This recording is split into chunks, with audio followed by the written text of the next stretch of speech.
Good evening and welcome, ladies and gentlemen, to the official coverage of Asrnz's 2024 GT3 Series 2. It is the penultimate round, ladies and gentlemen. It's a very wet Donington. It is always proudly sponsored by, of course, ourselves here at MATCHFIT Entertainment and the good people at Race Command. As usual, I have got the boys in the booth here with me on the mics in J-Man and Rusty Shackelford. How you doing, boys? G'day, Davo. G'day, Rusty. Great to be here. A little bit wet there, Rusty, but nonetheless, nice and dry up on the booth here. Yeah, a little bit wet. Standard operating procedures here at Donington Park this time of year. Should be wet. It is wet. It's definitely going to be hot on track, though. We'll get to it. We've got a lot of championship battles up in the air. We've got some wild cards tonight, some guys running programs and who have rocked in tonight, and it's good. Gives us a good grid to work with.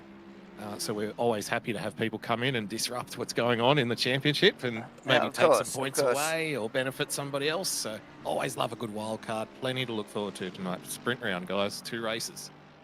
Yes. 100%. Yeah, looking forward to that.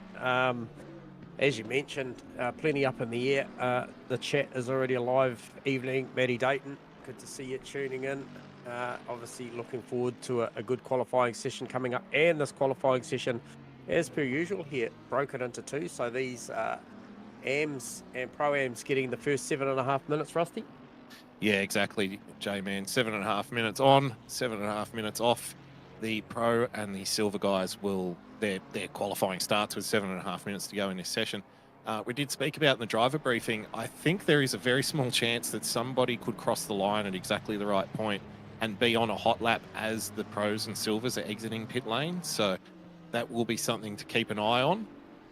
But yeah, I think you'd have to be pretty good to nail it, but I think there is a very small chance that someone could do it. So a little bit of caution out there, but generally, you know, this season, the standards have been really high, haven't they, J-Man? Not just in qualifying, but the racing standards have been very high. Yeah, all kinds of racing have incidents, and they're unavoidable in motorsport generally, you know, real life or sim world, probably more so in sim world, unavoidable. Because there's not the huge cost physically or financially when you get it wrong. Yeah, absolutely. It's been very clean. But we do have compulsory pit stops tonight, and it is a pit exit that can, you know, provoke fire sometimes when someone's on a hot one, and you just poke out, you know, doing half their speed into turn 1 into red gate. Yeah, there can be fireworks there, so we'll keep an eye on that tonight. Yeah, for sure. Couple interesting things going on there, Davo. Kenny Simpson, first car out on track for leading the way at the moment for this session here, racing out of the AM stable, currently 3rd in class for this title chase. A little bit back on what would be Nev Shields and Phil Turner, but just picking up back a shot as well. Now, the next car I was going to talk about would be the Damien Jones, who does go to the top on a 32-0. Now, he's in a fierce battle, 10-point swing between himself. I believe it is 10 points. Correct me if I'm wrong there, Rusty, but with Steve Melling. So interesting to see, and we're watching quite closely the official practice before we went live on air here today, and just a couple little arm wrestles going on there between these drivers and seeing who's likely got good pace in the wet. Yeah, there's points to be had tonight. There's points to be made. I always liked these opportunities when I was driving, even though I'm not particularly good in the wet. I enjoyed the wet rounds for the opportunities to, you know, steel yourself and say, well, look, if I can keep it clean and just go at a decent clip, I don't have to set world records, just be clean and quick where I can in these conditions, just try to avoid mistakes. You'll never know the amount of points that you can scoop up. Because other people will be in battles, and, you know, battles in the wet adds another layer of complexity to the whole arrangement. So if you can keep it clean out there tonight, if you've got a nice, you know, stable setup behind, underneath you, I don't think we need to worry about mixed conditions tonight. I do believe it is going to be wet from race 1 to race 2, a complete wet round. So yeah, no need for too much tinkering. So if you just got a nice stable race setup behind, underneath you, a good package, keep it clean. These championship points, they can be swung, you know, on a time tonight. We've got 2 races to get through, so plenty of opportunities. And Davo, just want to pick up as well. Obviously, hard at work on the cameras again, but look, tonight, one of the key things that I think is going to be a factor, and I wanted to get your opinion on it, is when they come down through the Fogarty S's there, that's a big chance of a track cut, and it's one that you can't negate. We often hear we talk about the drivers lifting the throttle and negating the track cut. That's probably not a spot, Davo, that these guys can do it. What's your thoughts on that? You know, we've already seen some track cuts in this qualifying session. How much of a factor do you think that's going to play tonight as far as track limit? Well, I think it's going to play a big factor. There's actually a few corners on the track that you know, the boys will have to be wary of. But that one in particular, because you just can't get the speed down enough, can you, in the car to negate it, like you were saying. So there's a lot of high speed turns here. It's kind of, it shares similar traits to Brands Hatch, J-Man, doesn't it, a little bit? Some parts of this track where it's full commitment. That's what gets the rewards. Thinking especially of places like, you know, McLean's, for example. That's a big time getter, or probably one of the most satisfying turns, you know, in the game, which is Coppice at the top of that hill. If you nail that and you can just flat it all the way around onto the back straight before the chicane. So, but in these conditions, a little bit too much curb is all it takes. And then 100%. That's what I'm thinking. Craner curves down into the old hairpin before Starkey's Bridge. That's where I think we're going to see some cars fire off into the infield. Just with that wet tyre protesting about how much you know, lateral grip the guys are going to ask from the cars through there. And I think that'll be, you know, if we don't see some cars out there looking for a Jim's mowing contract tonight, I'll be surprised. Absolutely. So we've got Rees taking prime spot here. He has queued up at the end of pit lane, which is maybe, you know, it's a little bit of a risk because obviously the tyres are cooling now. You don't have the benefit of staying in the pits and keeping them a little bit warm. I don't know how much temperature will be dropping out of those, but they'll be a little bit harder to work up. Vic Chan's behind him as well. Very keen to get out and start their laps. Yeah, hey, look, well, a lot of the big hitters there already lined up. I noticed that Fordo hasn't bought into that argument, him and Macrolos just coming out. But just watching those timing boards, Timmy Nash with a great lap over Vaughan Martin, Aaron Enright, Nev Shields doing a great job. Steve Melling as well. The Nash fan club will be hot because he's on a hot lap now. He's in behind Phil Turner. Turner's off. He'll have to lose that lap. Did we just lose Damien Jones? Sorry, guys. Just trying to get a pick up there because that's very important in respect of this Pro-Am title hunt. Oh, you're right, too. I don't see him on the timing sheet. Oh, dear. Well, that's a bit of a loss, actually, because... that's a huge loss. It's a massive loss. He was looking, pretty speedy there. If he can do a quick reset, get back out on track, he will start at the back of the grid because he has not registered a time in qualifying. I thought he did. I thought he was ahead of Melling. I could be wrong because he registered the top time. Yeah. He topped the board before Timmy Nash went in there. I think he was in there on like a 32.0 initially. I think he pipped Steve-O by a couple of tenths, and then that went away. However, like you mentioned, it really shows intent, I think, from Steve Rees here to be first in the queue to go out. Yep. But a surprising one for me, and I mean it with no disrespect, is the Aaron Enright, Vaughan Martin out qualifying Steve Melling at the moment for that Pro-Am title. Interesting. So if Jarks can't get back on grid here for the start of race one, well, that'll be devastating for his championship battle. That is arguably one of the closest, hardest fought championships we've ever had here at Asrnz, that one, between those two.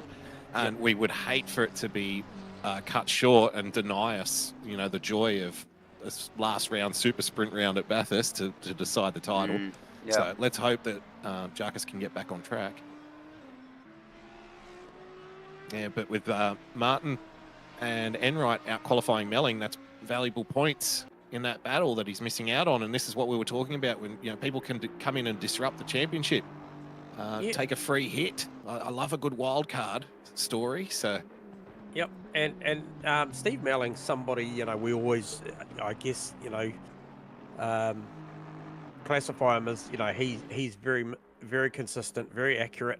But one thing, a category I would put him in, I'd put him in the wet specialist category. He is a very, very good wet weather driver. He'll tell you otherwise, but results and history speak for themselves, and he's a guy that's got a sure set of hands in these conditions. He knows his limitations. He knows what the car's good for. He'll be very calculated at these back races here too. So he's in a good position as we see Vic Chan break to the top. Phil Antoon eclipses that by nearly 3.5 tenths. So the big hitters really just starting to come into their fore now. 130 flat for Phil Antoon. That is good pace. It's a very quick lap in these conditions. Haven't seen a 29 yet. I was studying the guys in warm-up earlier this evening before we got officially underway here in round 9, and a little bit of practice. And 130 flats, it's the quickest I've seen. I have not seen a 29. So, trying to pick up once again on the Nev Shields lap. Currently P15 with lots more laps to roll in, but just the distance that he's put himself already. Yeah, 5 positions. Yeah, I mean, you're likely going to see John Carter step out of that battle and move a little bit further up the road. This is a guy that's had great performances of late. Costas Makrolos on a hot lap. Looking good. Hoping, I suspect, to follow up on the great form he showed last week. Remember that, you know, come from behind result. What was he, P6 at the end of last week? Something ridiculous like that, P5? Yep. Yeah, got right up there. Yeah, great drive from Makrolos last week. Yeah, really start to handle on this Audi at the back end, and we get to call Costas at another location, and he's just coming into a nice little patch of form at the moment. Yeah, over at Rainlight. Yep. A lot of familiar names. If you watch both leagues, you'll notice. It's Big Tent. Sim racing in this part of the world. Campbell into 4th provisionally. Haas on a hottie as well. Oh, he might have not been a valid lap for Haas there, so... Yeah, Rees was coming on a good lap too, Davo, but just unfortunately down through the Craner curves there, heading towards the old hairpin, managed to just run a little bit too deep, just asked a little bit too much of the front tyres and just pushed a little deep. There's a lot of guys who haven't posted a valid lap yet, isn't there? Yeah. Good to see the breakfast crew out there too, boys. As you mentioned, Rusty, the Vegemite car and the Milo car, both out there flying. Fantastic. I think not too far away from being in unison, but... yeah, breakfast crew. Mudgeway, I think a 2 or 3 time Asrnz GT3 champion. Would that be right? I think he's got a couple in the bank. Yeah, for sure. Yep.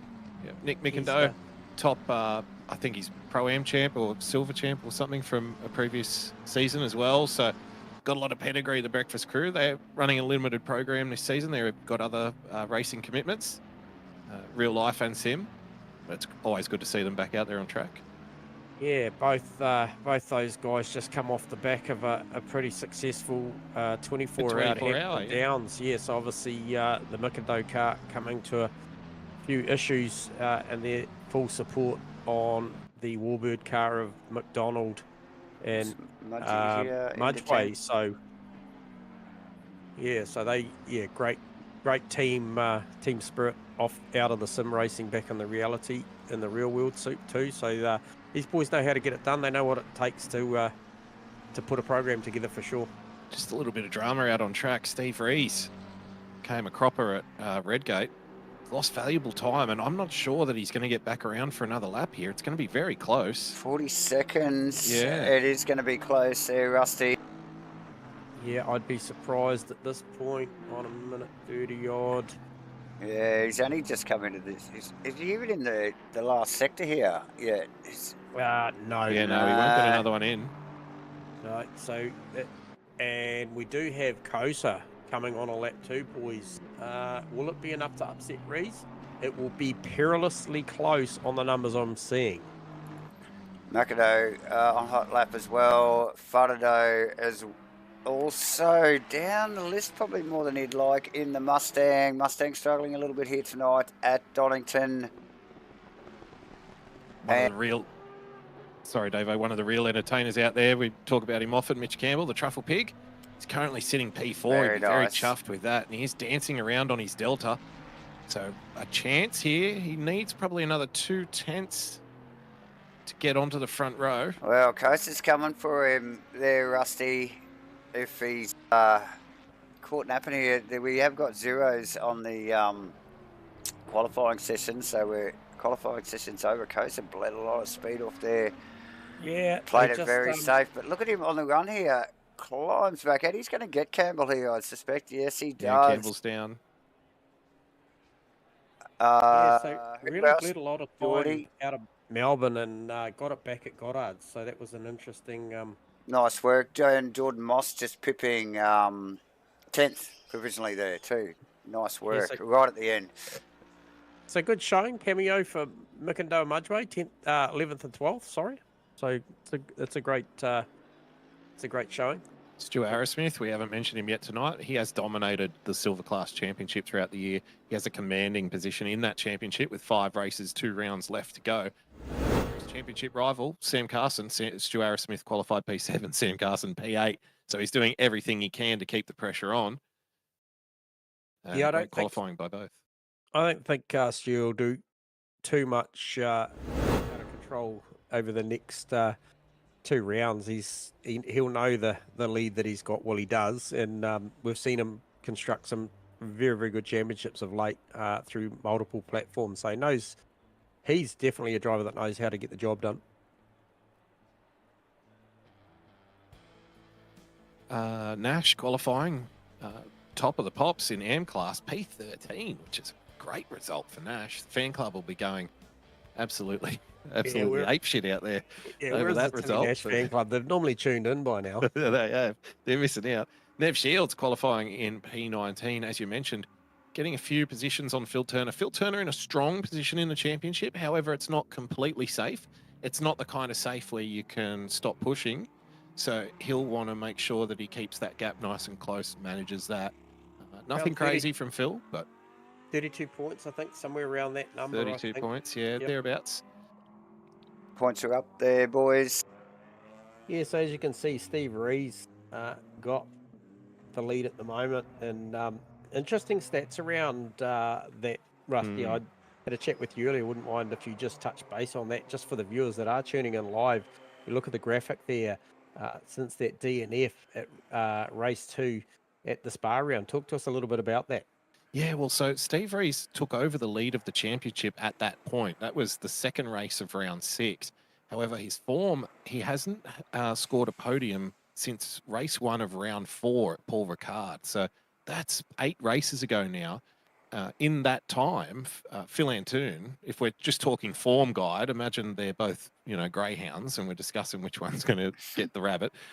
In terms of form, Phil Antoon has won 4 of the last 8 races, came second in 3 of them, and unfortunately the DNF strikes out. So the way our point scoring works, and it's all based on consistency, how you're awarded points. Consistent finishes, and if this keeps tracking, Phil Antoon will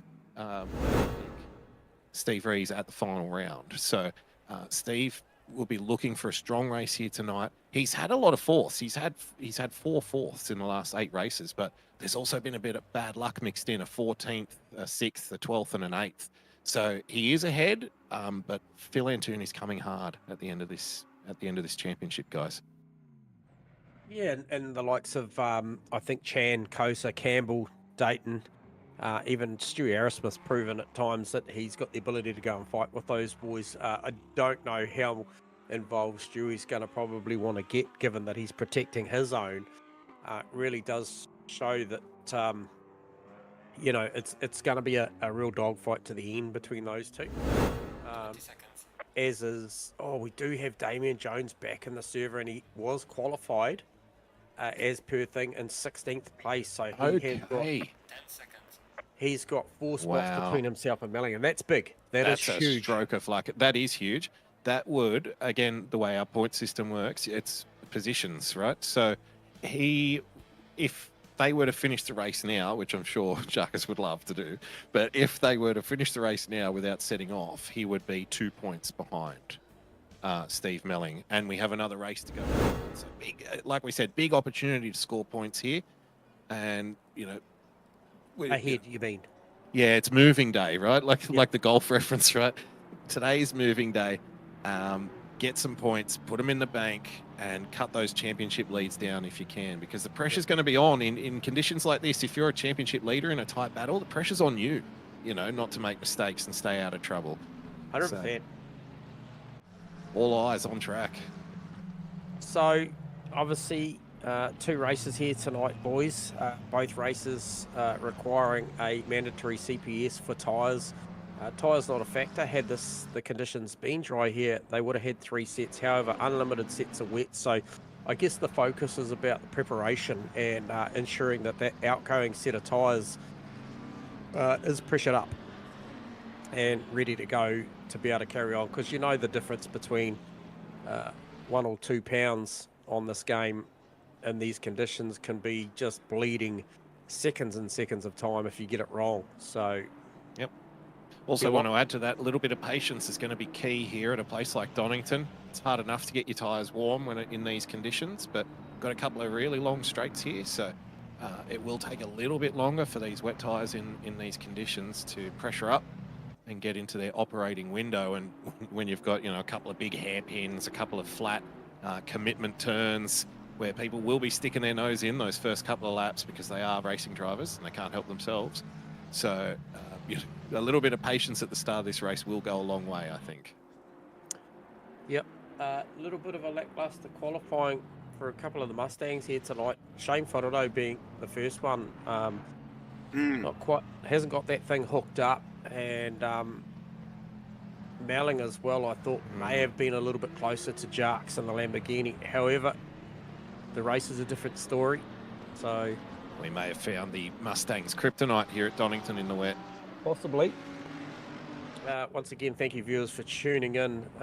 Please, if you haven't already, make sure you subscribe, click the like button, give us a share. It all helps the algorithms and helps MATCHFIT get their content out there. Doing our level best to try and expose all of you drivers and communities. So hand this one back over as I head up to I believe Goddard. it is Goddard's for the start of this race. Yeah, good formation there. 2J-Man as we're about to go green here on Asrnz's 2024 GT3 Series 2. It is round 9 at a very wet Donington. We have got a green light. Good start from all. Antoon covers straight away on Tan. Nice bunch into one, side by side, very orderly so far. Kosa on the outside of Rees too, mate.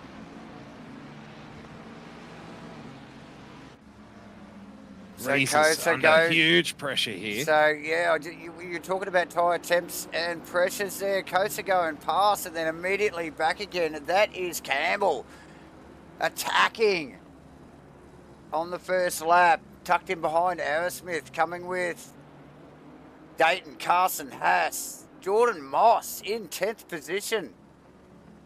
Who's that we got dropping? Oh, we've got a big accident down at the old hairpin. I believe that was... Nash involved, Enright.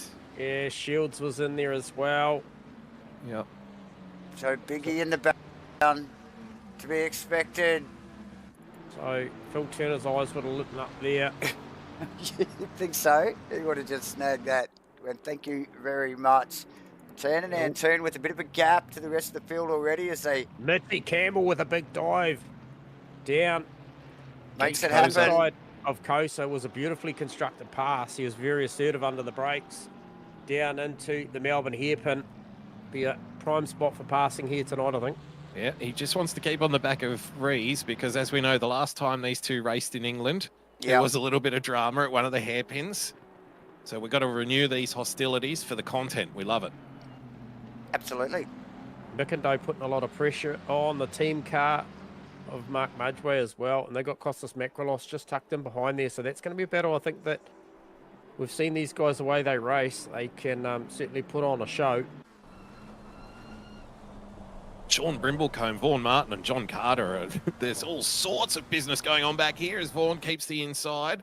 Brimblecombe's going the over-under in slippery conditions. Somehow survives. In the Merc. Incredible. V Ferrari there. That was rally. Yeah, the Merc looks quite, even though it was a little bit sideways there, looked ripped up and from he sends it down Brimblecombe. there. Brave. Martin looking for Oh, drops a back wheel. here. Got to stay out of that soggy stuff. Martin retakes it. Oh, Brimblecombe has the initiative here. This is beautiful stuff here. Oh, it's a brave man who sends it up the inside at this chicane. There's not a lot of room. He gets it done. Oh, there's a touch. Oh, even in the Martin dry. off. Even in the dry, Rusty. It's a toughie, isn't it? It is. Oh, I saw Vaughan try to turn in there and there was just no space to turn in. Yeah. He did try to let him pass, but he just clipped the back of the Brimblecombe car. Nothing in it. Yeah. Pretty good start for Steve Melling. He just sort of tucked in behind that little battle going on there.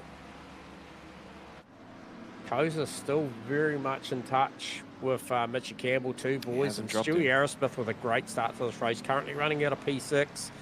Got his championship combatant behind him and Sam Carson. Yeah, Stu sniffing around here. A little opportunity, little sniff of a podium. Hasn't got a podium yet this year. He'd love to add that to what's been a dominant display in the silver class. Season 2, Asrnz.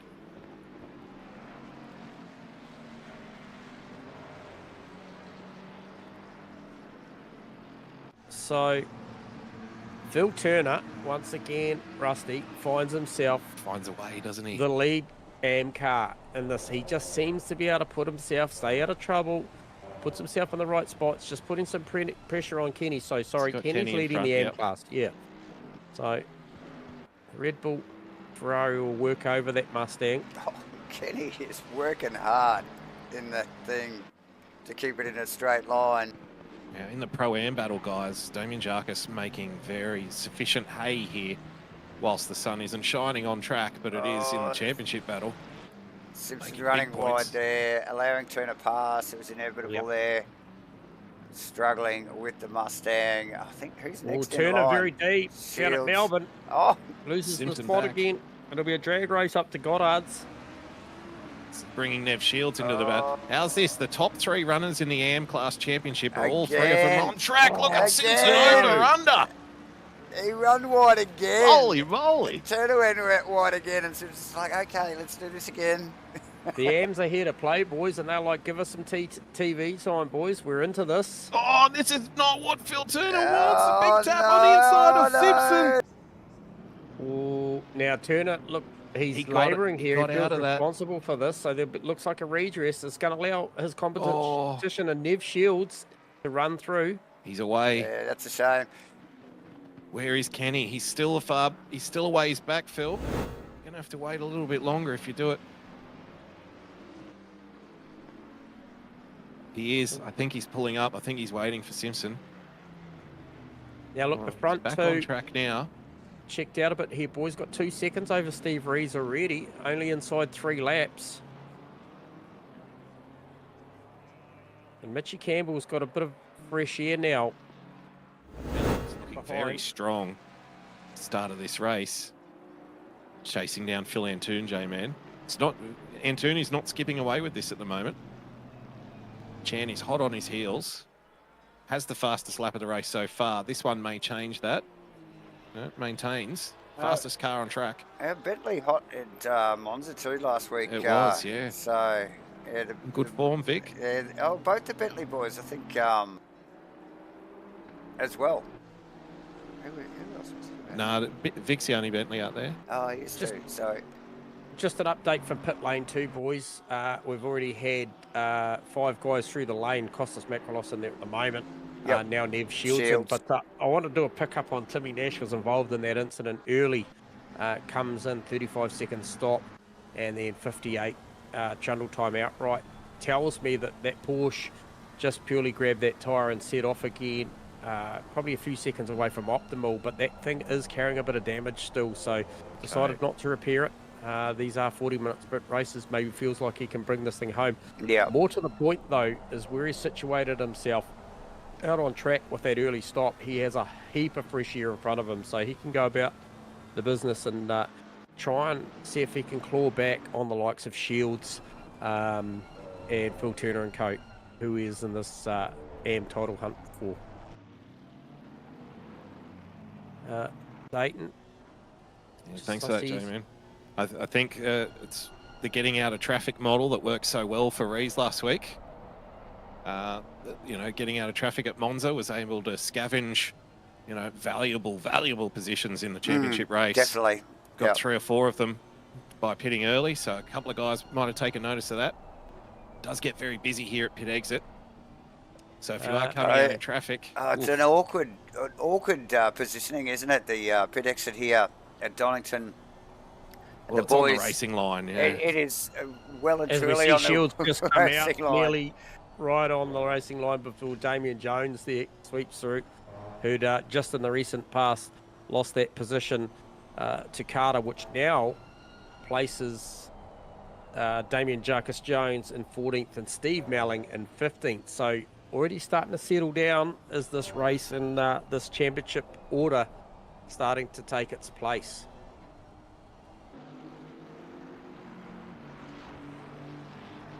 Oh, who is that? Bribblecombe with a big lose down through the Crana curves. Yeah, he's in the gravel trap. Can't get it started again.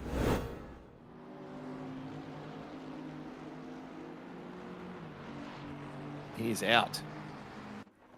Oh, we lost him. Yep.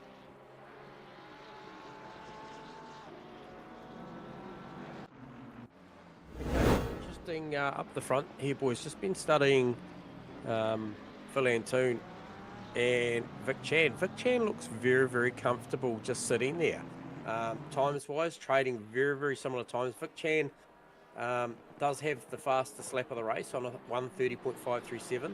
They both just traded 1:30.7s that lap round. So he's just mirroring him at the moment. Now, it's going to be interesting. It's going to be interesting to see who stops when. And the margin, I don't think I've seen it go outside of 0.8 of a second yet. So yeah. And these are sprints. Probably, unless you're pitting early to get out of traffic, that phase of the race is well and truly over now. So now it's all about timing.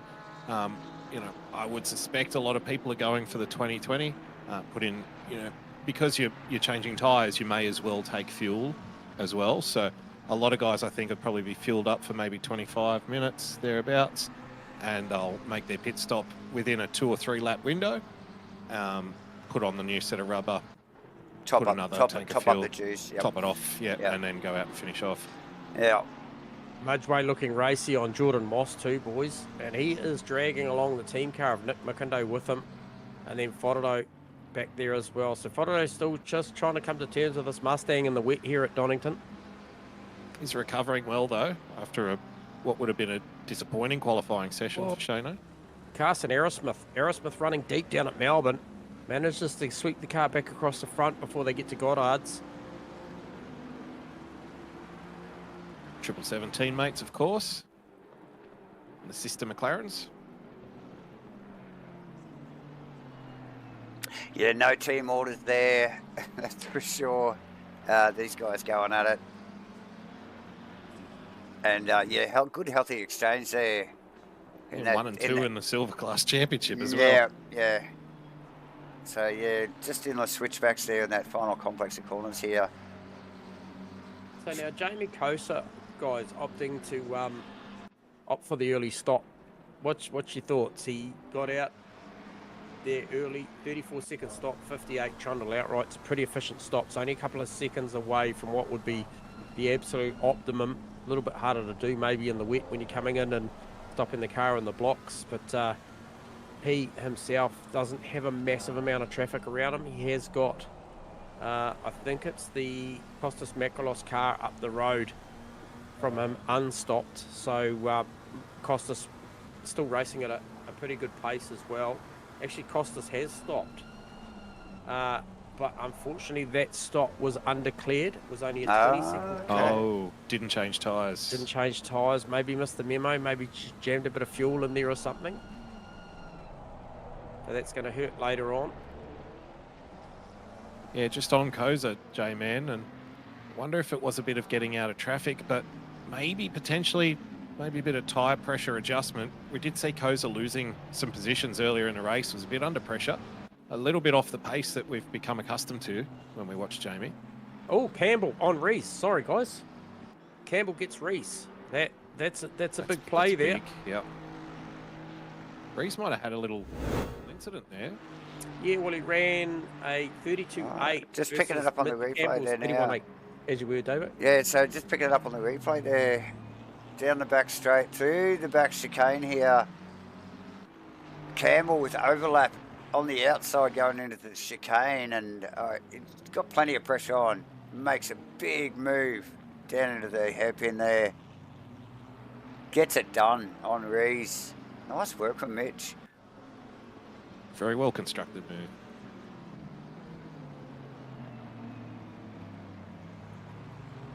Yeah, just set him up, really, didn't he? A little bit more comfortable through the chicane. And that's, that's another position for Phil Antoon to put between himself and the championship leader. More points go in his favour. Yeah, and look, Aerosmith and Carson hanging on in there too. They're not that far behind, 1.4 seconds and another 0.6 back to Carso. So, only another 2 seconds back to Carso. So it's still well and truly inside the hunt, given that we have seen a difference of anything up to 3 to 4 seconds difference in the pits. Rusty. Yeah, look, I think the Aston Martin's a great car, J-Man, but it really does have a huge chink in its armour here at Donington Park, and that is the 2 hairpins. Yep. It's just not a good car coming out of slow corners. The first gear, it's the ratio is a bit funny, and it just doesn't pick up really well compared to the other cars. You watch, he fights so hard to kind of get somewhere close to the back of that Ferrari, and by the end of the lap, the 2 hairpins back to back, and the margin blows right out again. So difficult, just a night tonight for Rees. He is the championship leader. He is in the commanding position. It is his championship to lose. A little bit of consolidation perhaps. Yep. Now, Mikado opting to get out of that little fight there, which was Jordan Moss and Mark Mudgway. He was tucked in between Mudgway and Forado, opting for the pit stop. Just getting a read on his stop now. 35 seconds. So the stop's all a little bit snaggy tonight. We know that 32 seconds is optimum, which is what Vaughan Martin had. And that would see your total transit time being 4 seconds quicker than your opposition. Should you do that, and versus somebody that does something like a 35-second stop. So, track position so critical here at Donington. It's a really tricky place to overtake. Oh, particularly in a night like tonight when it's pissing down rain too. So, the guys are definitely working for their money. Just stay in touch, aren't they? Let alone sending it. As we just look over the rear wing of Aerosmith, and you can see the body language of Carso's car there into one, and the tail out when he initially gets on the brakes. So what's that? Rees to the lane then, is it? That is Rees in the lane. Rees and Moss, Geordie Moss also in the lane there, guys. Race control McLaren. Running a cool P9 at the moment, Jordan Moss. Yeah, very nice for Moss. Qualified 10th. Yep. So where will Rees feed out here? Tan and Toon, guys. What's going on here? Tan with overlap down the back straight. On the outside, though. Yeah. Koza's through Goddard's. He's on the front straight. Where is Steve Rees? Oh, Exiting pit lane now. With a big chop on the inside of the back chicane here. Oh, I tell you what, Chan's looking pretty racy now. Give us a read on that Rees-Kosa battle. Yeah, Rees comfortably out in front of Koza. Okay, they shared a 32-second stop apiece, so both very efficient in the stops, but yeah, very much alive. Oh, Antoon wide. Chan in. Out of it.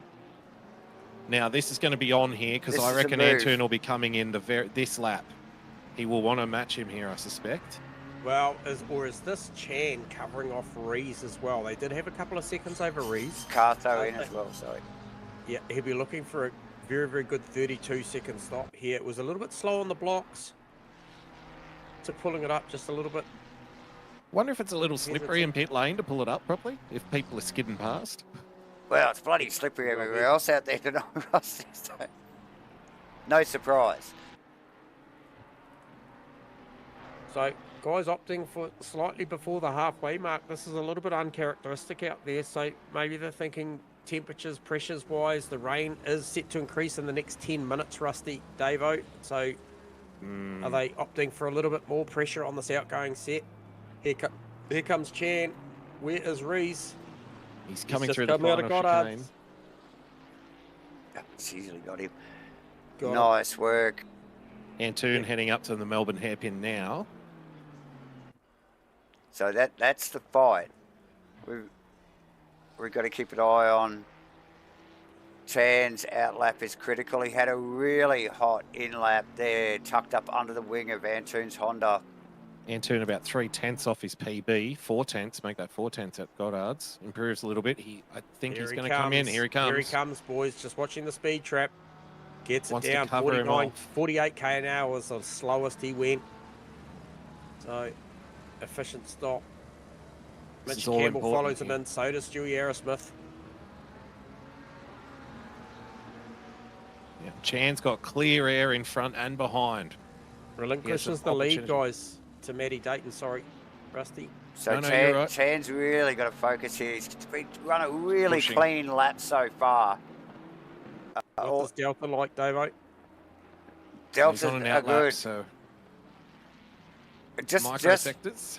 Let's have a look. Where's Antoon again? Still in the pits. Let us know when Antoon's rolling, Davo, if you wouldn't mind. He's off the jacks. Here we go. Chan's around the final hairpin now. He's crossing the start-finish line. It's going to be very tight. Oh, I think he's going to get him here, boys. Oh, well, look where it comes out here. Oh, my. Oh, wow. There it is. And only just.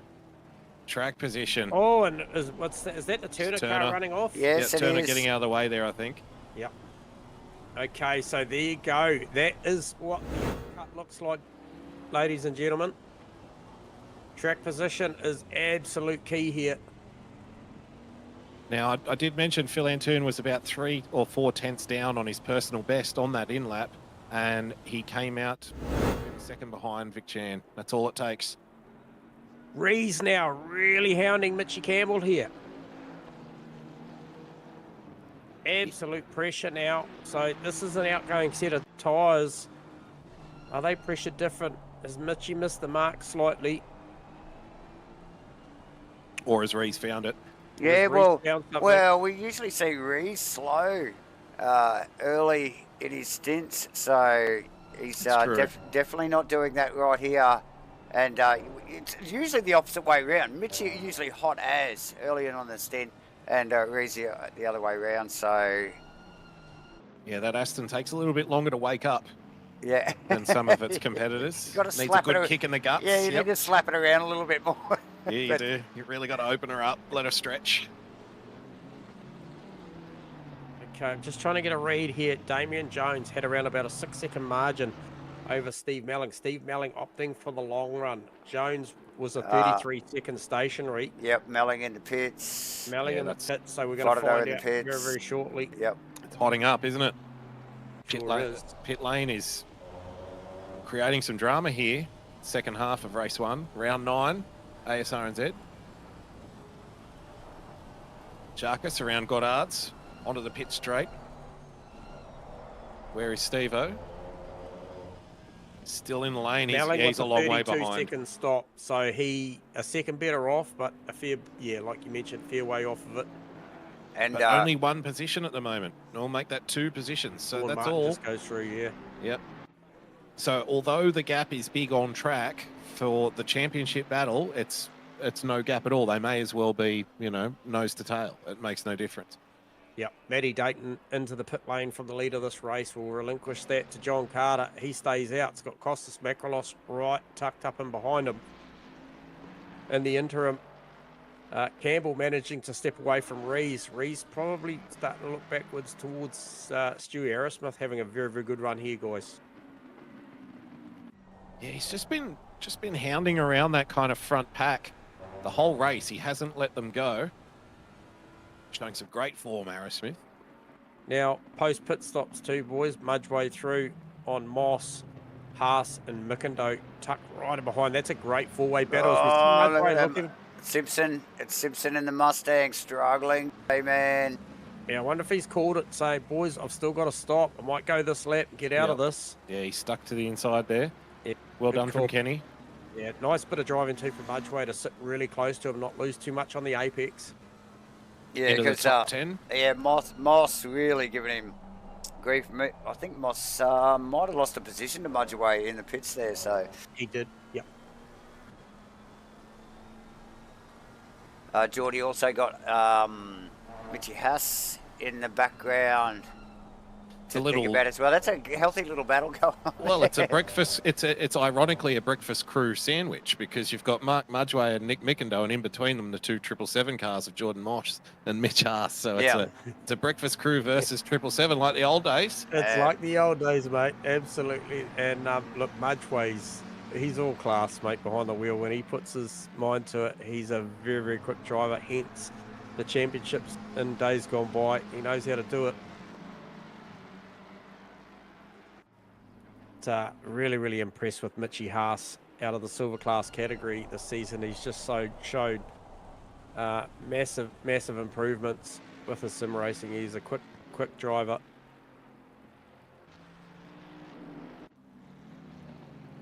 So the hunter becomes the hunted now with Vic Chan, although he's doing a good job hovering around that 7 to 9 tenths as we just see Antoon wide. Yeah. The Honda looks a little bit hard to handle, doesn't it? It looked a bit rattled, doesn't it? We also saw Rees there a few laps back. The cameras were picking up on it, really struggling to keep up with Campbell, and dropped off quite an amount. But look at him now. Got it back. He's got that back. He's refocused. Ooh. But yeah, Campbell so wide at the bottom of the hill there. It does take every millimetre, doesn't it? Spectacular to watch. But yeah, Rees with a little bit more focus, a couple of laps in. We are winding down, 15 and a half odd minutes to go here, ladies and gentlemen, for the penultimate round of Asrnz's 2024 GT3 Series 2. Proudly supported by Race Command and MatchFit Entertainment. Davo, myself, and J-Man and Rusty on the mics again tonight. Boys, it's been a pretty hot going given the weather so far. It's like some pretty tight racing going on here. Yeah, speaking of hot going, and has massive relevance, would be the Phil Turner out of P21, Nev Shields. Now, that's a championship battle going on. Can Shieldsy get one over? He needs to start making some places, start digging into that 32-point deficit that he's got over Phil Turner. And look, he's right in the right spot. They're just catching up to Uncle Joe here. Yep, Kramer's going to get well out of the way there and does well. Oh, now what was that? John Carter to the pits. What was that? Why? Okay, let's try. That's his second stop. Maybe didn't put fuel in, or no, it's stop one. So that's legit. That is legit. He's going to come out just in front of Jarks, I believe. He is, behind Fodado. Vaughan Martin having a good run tonight. It's good to see. Very good run. Yep. Currently P2 in class. He's missed a couple of races. I know he's a little bit of inside baseball. Hasn't been happy with the Ferrari. Hasn't gelled with it this year. Looking forward to seeing the back of it was the last I heard. So trying to send off the season in the appropriate fashion. Having a good run. Now, heading towards the back end, just around that 13 and a half minutes, I'm going to have to call it and say, tricky conditions. How is everybody's track cuts going, especially through the Fogarty S's, because that will be the spot. Oh, that'll definitely be the spot that's testing him, J-Man. I've got to agree. And yeah, you just wonder how many guys are just sort of off it a little bit, you know, and not wanting to exceed the limits too much as we wind down here. Cameras on Enright, Vaughan Martin battle heating up somewhat. Big scene, big Oh, scene here. It's It's a bit of gizzing. It's a bit of tap, tap, oh, that's tap. beyond gizzing. That's Melling's next going to level. jump in. Yeah.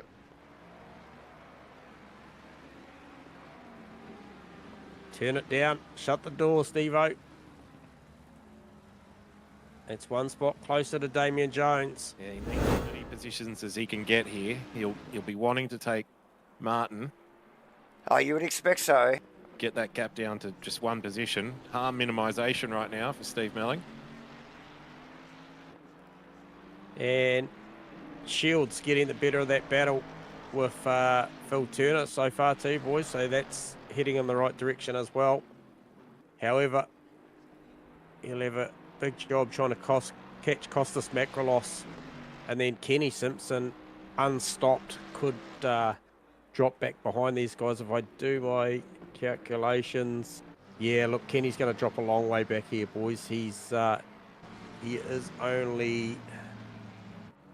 Yeah, he might go back of the field, actually. yeah, I think he probably will. He'll head towards Phil Davison for sure. So a couple of guys out there with some bad luck tonight. It's always going to happen in these conditions, here at Donington especially. It's that kind of a track. Little wheel off, you know, on the grass here or there. It doesn't take much. Yeah, you see what I'm seeing here, Rusty, with one of your old mates there, Stu Aerosmith, starting to make inroads into Steve Rees here.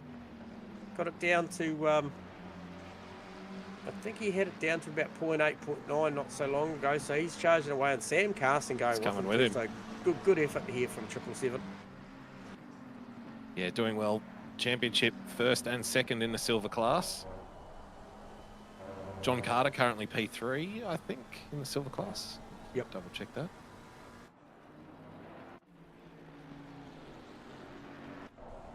Yeah, you're correct. Oh, Melling on Martin. Martin with an unforced error into T1. Looks like Enright's got him as well. Yeah, big margin up the road. He'll need a big mistake from Damien Jones to bridge that gap. He'll be fuming in that Ferrari at the moment, Vaughnie. Good man. The fucker local car, we love it. We love the fucker local Even car. if he doesn't.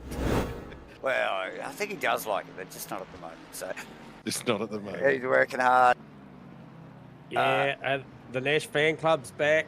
Good to see you boys, Jude. Good. Timmy with a bit of a, got caught up in some early drama. They's pressed on, showing some street cred out there, battling on. Yeah, it was Currently involved P22. a little bit of mischief.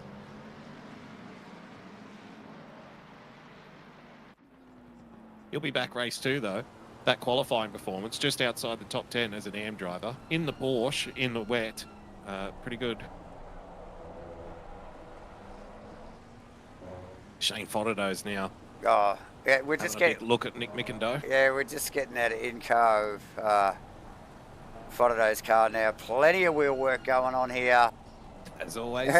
As you'd expect, in the Mustang, in the rain at Donington. Oh, he'll get proper sideways trying to get this done. If he wasn't on the edge, he'd be in a coma, I reckon, Shane Fodderdo. He's all or nothing, and it's always all.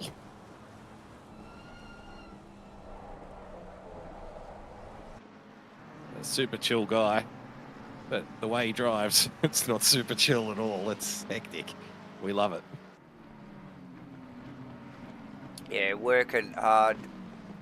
Carso starting to put some pressure on Stewie Aerosmith now. This is a championship fight as well. Obviously, it's a pretty big margin, but he's not going to let it be. He's going to give it a good nudge. He's right on him now.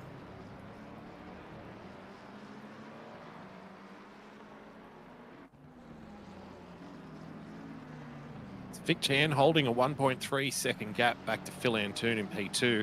That's very good news for Steve Rees, who's currently in P4, holding station just behind Mitch Campbell, who's having a good run, good podium result. If he can bring it home in the next 8 minutes, he'll be enjoying that. Stu Arrowsmith and Sam Carson, as you mentioned, 5th and 6th. Another couple of great performances from some silver class guys. Mark Dayton, just quiet. I love a quiet achiever, J-Man. Dayton's the man tonight, P7. Yeah, Matty Dayton's having a great run, actually, mate. I saw him take... he was out of sequence with the rest of the field that he was racing with the pit stops, but it's actually worked for him. So, yeah, looking good. And got a bit of buffer as well over Mark Mudgway, and Mudgway not really, don't think making too much inroads into that. If anything, Jordan Moss, a couple of seconds behind. They've all kind of settled into their rhythm now.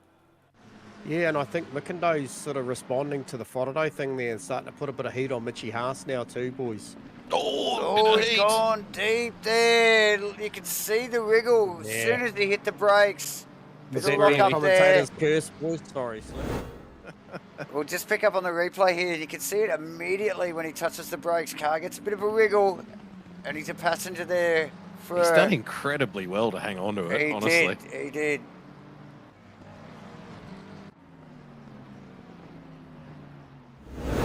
Carson now really hunting once we get out of this replay. You'll see that Carso really starting to hunt down Aerosmith now. Very good wet weather driver, Sam Carson. Always good for a result in these kinds of conditions. Looks forward to it, loves it, one of those guys. Bit of a sadist. Looks forward to the wet Yeah, I ones. was going to say, fucking weirdo. Well, look, we've got the Carson fan club on board tonight, boys. They'll know better than anyone. Yeah. Does he play golf in the rain, lads? Wouldn't surprise me. And poker. Probably carries everyone's poker, bags as well. All six golf bags. Yep. Bit of a warrior, Sam Carson. So he'd be chuffed with this result at the moment, currently running P6. Just looking further afield, guys. Nick Mikindo's renewing hostilities with Shane Fotterday. Yeah, look, Wants he's it not back. going to give that one up.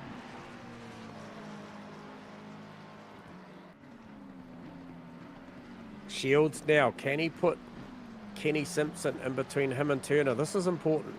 You know? Well, Simpson's got another stop to do. He hasn't cleared his compulsory stop, so that will see them reset. So yeah, that's likely still going to be pretty much Shields Turner once that shakes out on track. Yeah, it's 32 points the margin in that battle, so it is not over. Collectively, you know, a few races, if Shields can put a few positions between himself and Phil Turner, he'll be right back in the hunt. Haas wide, Haas. Oh, no. They'd be disappointed. Oh, that's put Fotterday and McIndoe past here.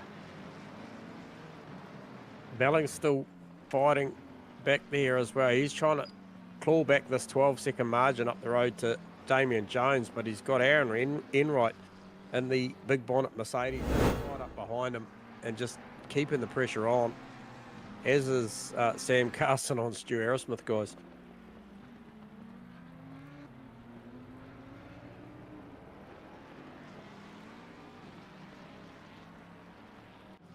Oh, look, it's heating up as we wind down here.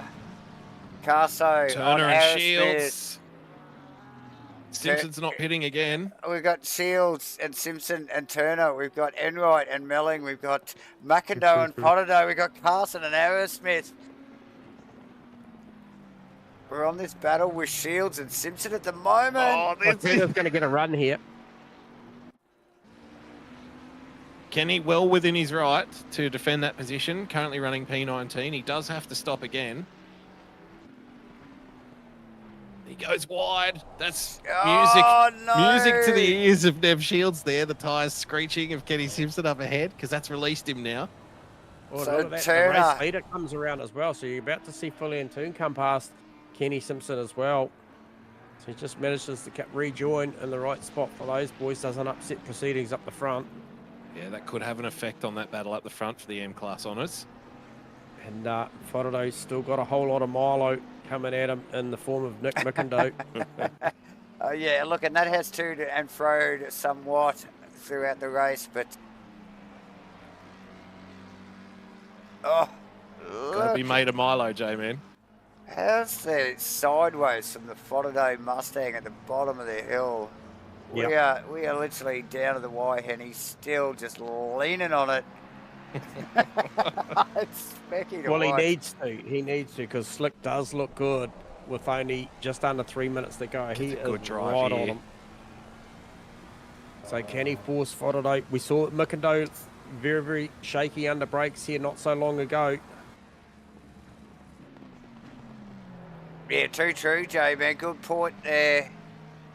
Nothing like this time, but probably a little bit conservative in his approach there. Lost a car length or two.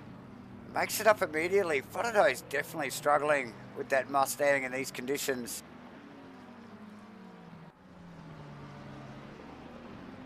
Into the final corner. We've got another couple of laps here to go.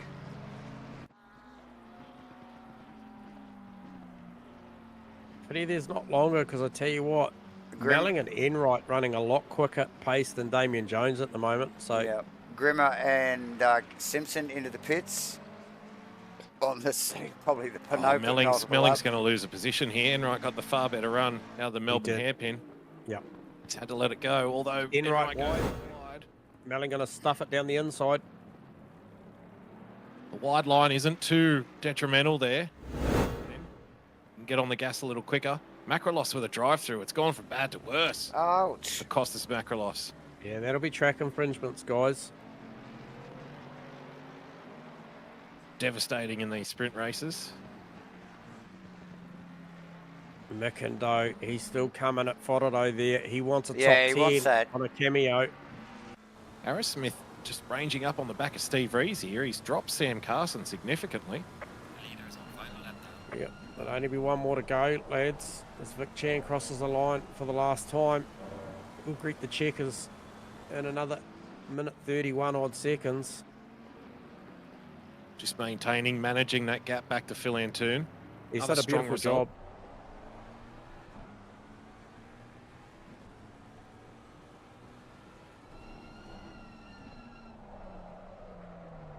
So in a rich vein of form at the moment, Vic Chan, coming off the back of a very strong win at the last Enduro round at Monza. Won by some 30 seconds. Super dominant. Yeah. Yep.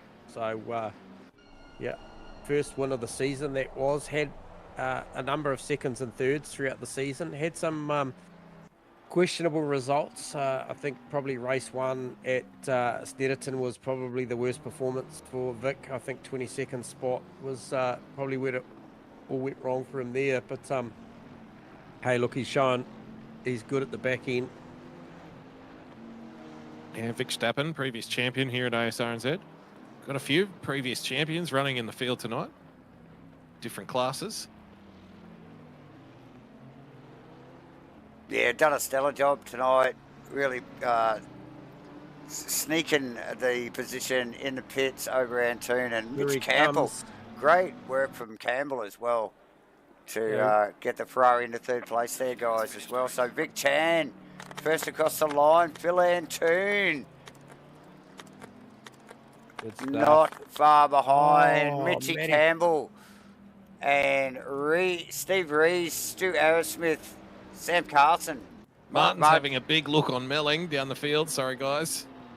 Melling's let him go. Mudgeway, Moss, Fotterday, Macando by the looks of it. Just to pick up there too, guys, we lost Dayton to a fuel issue. Oh, I saw him Oh, come no. into the pits. He did come into the pits. There you go. Melling's struggling. I reckon he's down on fuel here. He's lost a number of positions. Vaughan Martin sailed past a couple of seconds up the road. So that's critical in that championship. Okay, he's fuel saving. Oh, mate, he is literally no more than quarter throttle here, boys. And he has He's got to finish. Has he got enough to bring it home? It's a bit of a roll. It's not too bad out of the final corner here. Coughing, coughing, boys. He's I not can gonna see the make it to throttle the line. traces. He needs to make it to the line, otherwise he will drop to P24, and that's going to be He's going to get it. He's going to get it, boys. He's got full throttle now. He's into it. Wow. That was tight. That was tight. Very well So done. lucky there for Steve Melling in 15th position there, guys. So nice work. Round 9, race 1, round 9 at Donington here tonight. Pouring with rain here for Asrnz's 2024 GT3 Series 2, but we love it, ladies and gentlemen. Are we doing interviews or are we having a break, guys? What's going on? Take a break. I think we'll do the interviews at the end, yeah? Yeah, Okay. copy. Well, easy to record. Thanks, viewers. We'll be back shortly. Don't go anywhere. Like and subscribe.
Welcome back, everybody, to qualifying 2 for race 2 here at Asrnz's 2024 GT3 Series 2.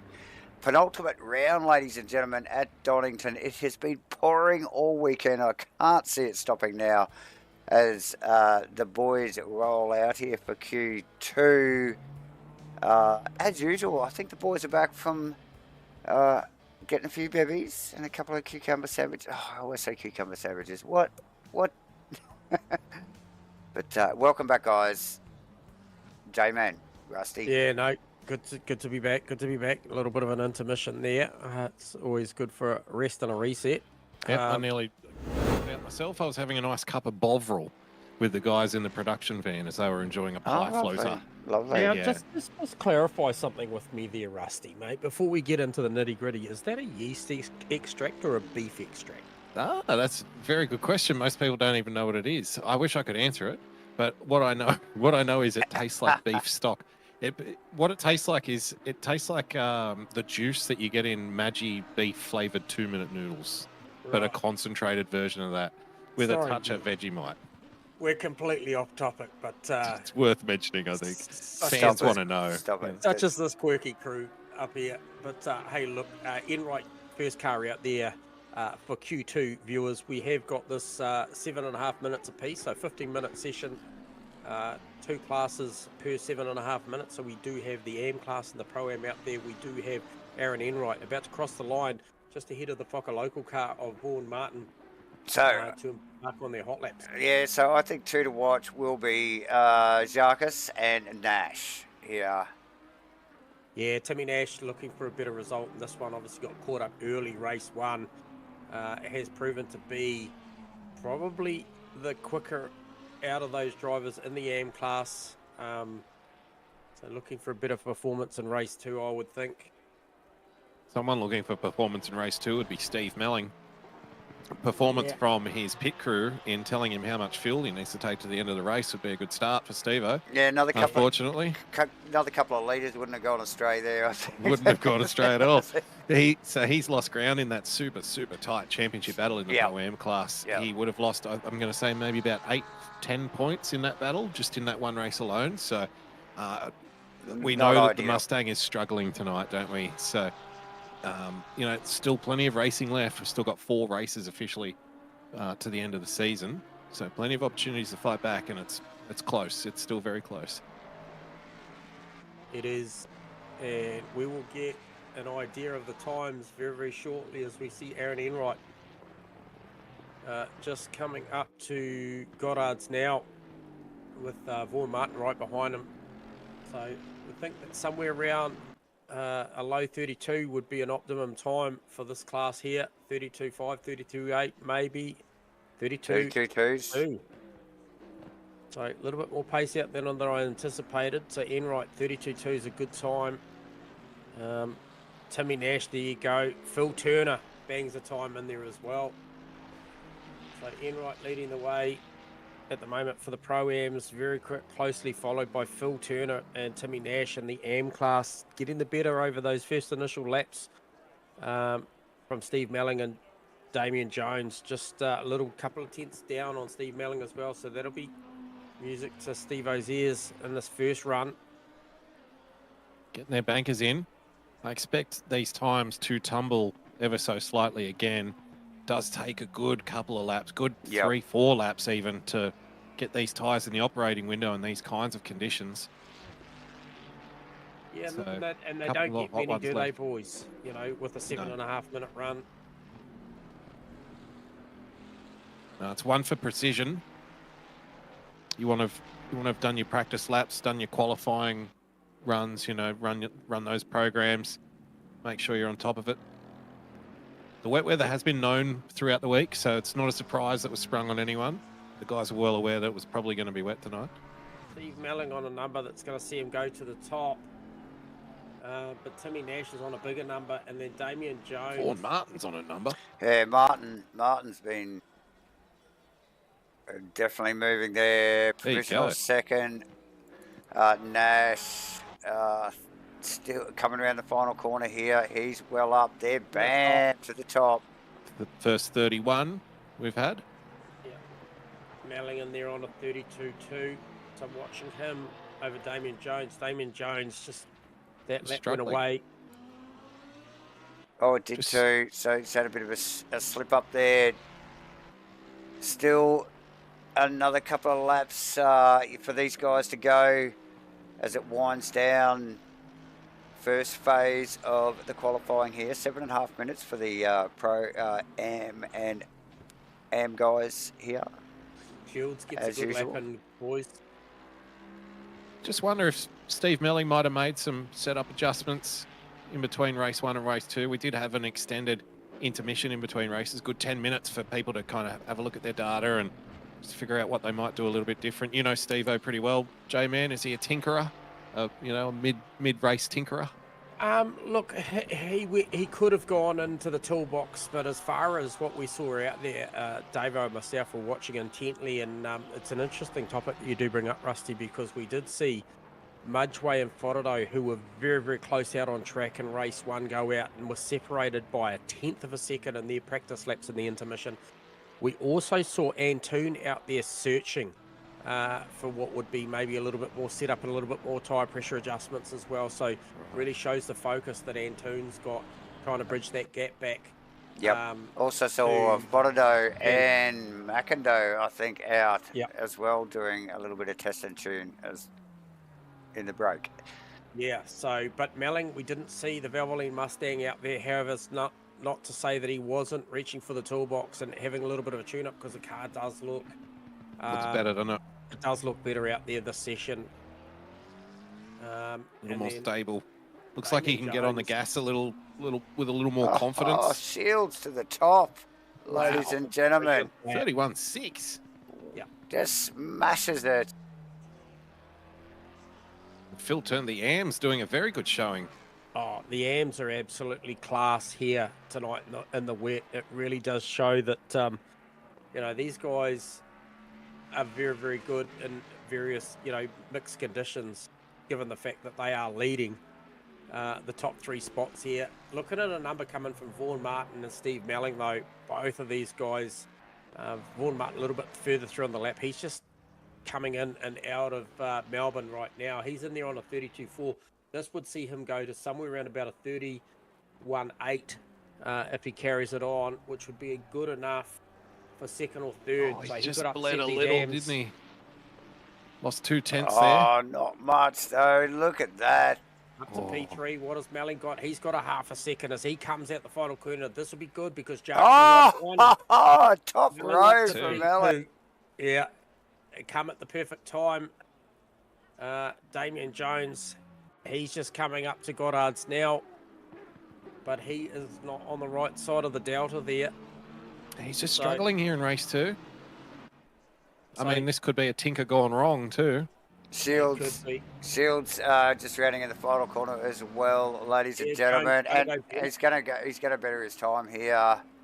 He has improved. So nice work as we see the pointy end of the field rolling out now for qualifying here. Q2 for Steve race Rees 2. Rees again, and Vic Chan hot in tow. That is, I think, Mitch Campbell's Ferrari in the background as well there, Rusty. So, yeah, look, this trio keen to get out and get amongst it in qualifying. I thought it might have been Antoon's Honda actually in 4th car on track at the moment as well. So, yes, it is. Yep, and then he's got McIndoe shadowing him. That's not a bad strategy too from Slick as well, to have that Duff Honda just up the road a little bit, just to try and gauge a little bit of pace. Sure. So, Steve, sorry, Jamie. Steve Rees P4 in race 1. That's good enough. He doesn't have to win races to the end of the year in order to hang on to the championship. He's just got to be in the mix. Just got to be around Phil Antoon, and that will be good enough. Yep. Phil Antoon obviously needs to conversely maximise every single time he's out on track. And this Vic Chan thing, 2 races in a row, it's getting a little annoying, I think. You think so? Yeah. Because he needs every point he can get. He needs every position he can get to chase Rees down towards the end of the season. Yep. So, yeah, Vic Chan's just putting a little bit of a banana peel under the tyres of that red-hot Honda. Yeah, I can't help but feel like if Rees goes to the top here, from what I'm just seeing margins-wise, that maybe Chan's just going to pip him again. Because there's just a couple of spots that Rees looked a little untidy, and I thought Chan might have closed the gap a little bit. We're about to find out Chan in there. Oh, Chan, Rees top, 30.9, Campbell, 30.7. obviously. Good call, J-Man. And Toon rounding the final to put the Honda provisionally first. By a big margin too, 6/10 of a second. No boys. mucking around. Carso sneaking in there in fourth, actually knocking Campbell down. McIndoe sneaking into sixth provisionally as well. So nice work from McIndoe, actually just getting pipped there. Arrowsmith actually into fifth. So knocking a few of the boys down. Mossy into provisional eighth. Faraday got the Mustang wound up. Knocking the boss, Moss, off. And slides it out of one for another lap. So we saw Antoon out there in the intermission, guys, tuning that Honda up. We already know he can produce a very, very quick quality one-lap car. But will this transpire to the race? We saw him obviously have the lead of this race early, and then Chan doing the business and coming through on what was the undercut. So he did it out there on track, did Vic Chan. Has Antoon tuned this Honda up? Chan has got around about 2.5 to 3/10 of a second. He needs a lot more than that. He needs 6/10 of a second. That's a big margin to try and make back up. Carson's on a particularly good lap here. As did Campbell as well. Campbell sneaking up onto the second row into third nicely. This is what Antoon needs. Carson takes P4 ahead of Rees. Aerosmith's coming, boys. Here he comes. What's he got? Not quite enough. Oh. So we saw the AM class top the timesheets in qualifying between AM and Pro-Am, outdoing their higher class rivals. Will we see a silver class at the top of this one? Yeah, just watch this. Yeah. The conditions, J-Man mentioned it earlier, the conditions, it does level out. It does show you that the margins between the classes aren't as big as people think. As Rees drove. He's pushing hard. Yeah, the Aston there. He's lost a lap there. Madre and McIndoe with good qualities too, guys. We saw the McIndoe car out trading sectors in the intermission with Shane Faraday. There was about 1/10 of a second between them. There's about a half of that now out there in quali. So that battle is very much going to rage on in this race. Faraday's also improved. I think he was about P15 in quali 1. He was. So, yeah, everyone coming to grips with it. That's the thing with a sprint round and our super sprint rounds. You get another bite or two at the cherry. So, no need to chuck it away after the first race. Get another crack at them. Importantly, guys, Vic Chan just crossed the line with 1:20 to go. So this will be his final run at this to see what he can do about that top spot with Phil Antoon. Just looking at the margins, Rees on a little bit of an improve as he runs down through the Crana curves, heading down towards the old hairpin. Come up underneath the bridge once again, comes down through the old hairpin, gets sideways. Car looking nervous. Mossy into fifth. Mossy into fifth. More importantly, he gets to run another lap as well. So that dislodges Rees down one more spot. Rees, however, has got 2.5 to 3/10 of a second up his sleeve. That would give him a provisional third. Moss, another one who's pretty strong in the wet. So the wet weather guys are starting to come out of the woodwork here. Yeah.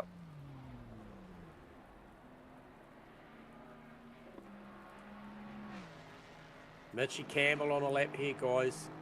Yeah, Campbell, Rees also on a lap. Rees needs this lap. This could get him back up onto the second row.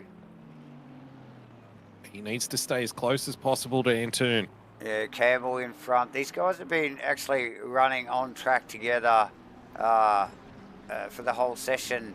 Yep. Rees made a little bit of a mistake. Campbell took over the lead position here, so Campbell up. But, oh, look, he's spent a lot of time off. Rees has well. And that's Yeah, it. That's their laps Aerosmith there, on a lap, guys. guys. Aerosmith on a lap here. What does this do? Does it threaten Mudgeway? I think it does. Does it threaten Rees? Possibly. Oh, possibly. Here we go. It does. Oh! Goes P4, does Stu Wow. Aerosmith. Wow. And we've also got John Carter. He's just finishing his lap. He's in there on a 31.8. He's got about 3/10 up his sleeve. What will that do? That'll actually bolster him well up towards Nev Shields. Maybe close to a top 10, guys. But I think maybe 11th if he can string this one together, which would be more probably indicative of what John Carter's pace is. Another strong car out of the OES stable. So nice work from Aerosmith there, poking the McLaren there up into the second row of the grid there. Carter up on his just delta. loses Here a we bit go. of time, but does come up to He does sneak a P14, couple. just behind Melling. So what's more important too is that puts another car between Steve Melling in 13th and Damien Jones in 19th. So Steve Melling will be looking for a strong start to this race. Got a lot of quick guys ahead of him.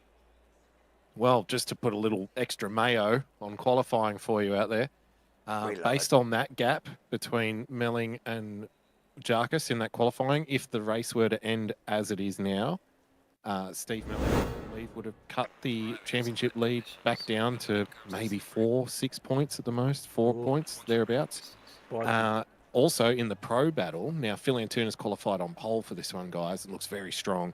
Qualified by, what, 3-4 tenths ahead of P2, so looking very strong. But we know Vic Chan is fast in the Bentley. Steve Rees, disappointing qualifying session for Steve. He's qualified in P7 now. If they were to end the race for the pro class immediately, that would cut the championship lead in half with 3 races to go at Bathurst to end the season. So big points to be made here for a couple of battles. Yeah, well, you heard it here first. So it is going to come down to that super sprint round at Bathurst next week before I think a few of these, definitely a good couple of these championships are settled. I think Stu Aerosmith, based on race 1 here and this qualifying performance, barring any dramatic outcome, has really probably done the business in the silver class. However, the rest is all up in the air.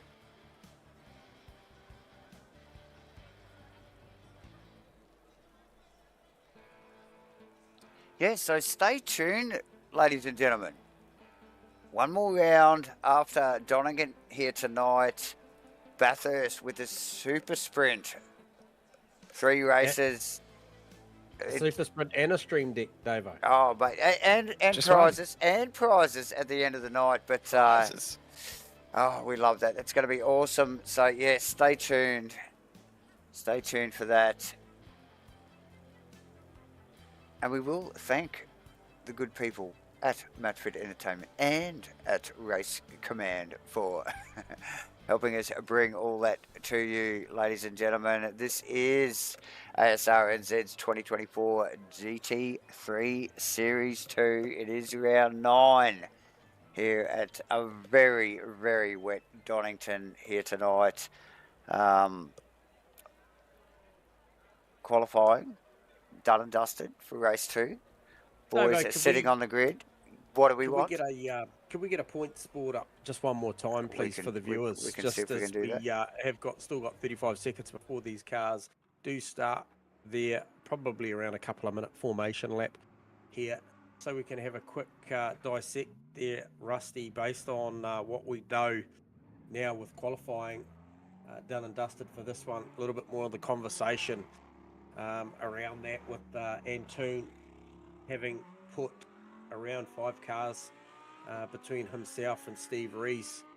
As you mentioned, should it finish this way, obviously there's a long way to go. There's 40 minutes with a CPS stop in there for a tyre. However, that does look entertaining, having Rees back in 7th and Antoon on the top, so it could be a big shake up there. And then once again, we mentioned Stu Aerosmith there, 1,271 points coming into this round in a sweet patch of form. Had some good results, had some good, very consistent results throughout the season. But then I want to touch base on this Damien Jones, Steve Melling, obviously no Jacob Wadsworth here tonight, but Steve Melling out qualifying Damien here, race 2, 13 versus a P19. So that's significant, as you mentioned. That's going to really, really shake things out. Well, he needs that after race 1, because remember, he was just behind Steve Melling in race 1 and then unfortunately slowed towards the end of the race. Was lucky to make it over the line, we suspect, at the end of the day. So he needs a result like this to just restore balance in that battle, like to get out of here scot-free, to get a free hand. The closer that Jarkus gets in this race to the back of Melling, and Melling, we know him, he'll be watching that scoreboard, like a hawk. He'll be watching the totem pole, looking at everyone's timing and just trying to see where he is. The closer he gets, the harder the job will get for Steve at the final round at Bathurst. So, yeah, it needs a strong result here.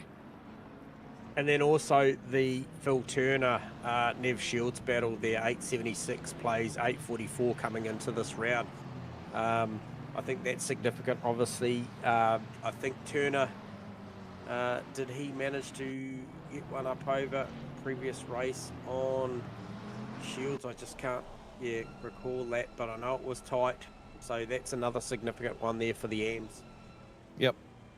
Same sort of deal. Nev would want a strong performance here. He has qualified well in race 2, top of the pops in the Pro-Am and the AM class, out qualifying the Pro-Ams. So doing a tremendous job. And yeah, he's going to need every point, every position he can get in race 2 to keep that close. Anturn is in a difficult spot here. P7 off the start, wet track, cold tyres. Oh, Reese, yep. So pardon me, Reese. Yeah, you're right back in the thick of it there, and anything can happen back there. And he just wants to get through the first few laps clean here. He is the championship leader, but that could all change with something drastic. It looks darker. Obviously, the start time, the headlights are on. Looks very shiny out there, very cold. What do we got? What's the ambient here? 18, track temps 18, so... Yeah, it's So 7 o'clock at night. It's bloody cold as they round the final corner here. This is race 2 here at round 9 at Asrnz's 2024 GT3 Series 2, pouring with rain at Donington, ladies and gentlemen. We've got a green light, Vic Chan with a bit of a jump. Also, I think that was Arrowsmith with a bit of a jump on Campbell. It's tight at the top there. Mossy looking to try and defend against Rees. McIndoe, Mudgeway pass and Fodadoe pass. So McIndoe with a little bit of grass there. Out of 1. Plenty of changes of position. There's bloody sign foam going everywhere. Oh, and it doesn't get any easier. McIndoe just trying to recover there, and he had Macrolos and then John Carter coming up on him really, really quickly. I had eyes on Rees, made up one position at the start of that, obviously. But Shieldsy, unfortunately, going down a couple of spots there. So plenty of movement. Jarkus over Simpson in the background. Yeah, he's lap got a 1 job to here. do. Yeah, definitely. Carson with Rees behind. Mossy tucked in behind. Rees losing a position. Martin and Carter exchanging. Campbell close to Chan down at Melbourne. Davo, really, really close. He's looking really racy. It looks really slippery out there compared to race 1 there, guys, eh? Does. Just seeing on shot now. I just picked up on Nev Shields behind Carter. He's got Melling in right. Oh, a couple of Turner, early ones in. Wanting to get out of it very, very quickly. Not a dumb move, I don't think. The way it's looking at the moment, it's very spicy out there. Yeah, Jarks as well. Oh, Jarks looking a little bit snaggy on the jacks there. Looked like maybe a backup. I'm not quite sure there, guys, but I'll keep an eye on the time, on the transit time, but just maybe. Oh, no. Jarks has got that wrong, boys. It is an 11-second stop. That will not be a tyre change. You're right. It can't possibly be. To be an opportune time for Steve Melling if he gets everything right in this one. This could be a massive implication to the championship. Melling currently running P13, by the way, so having a very strong performance, knocking on the door of the top 10. Yep, very much so. So 2 visits to the pit lane required. Oh, that's going to hurt. The Sharks tonight. That will transform the championship battle. It will be huge, guys.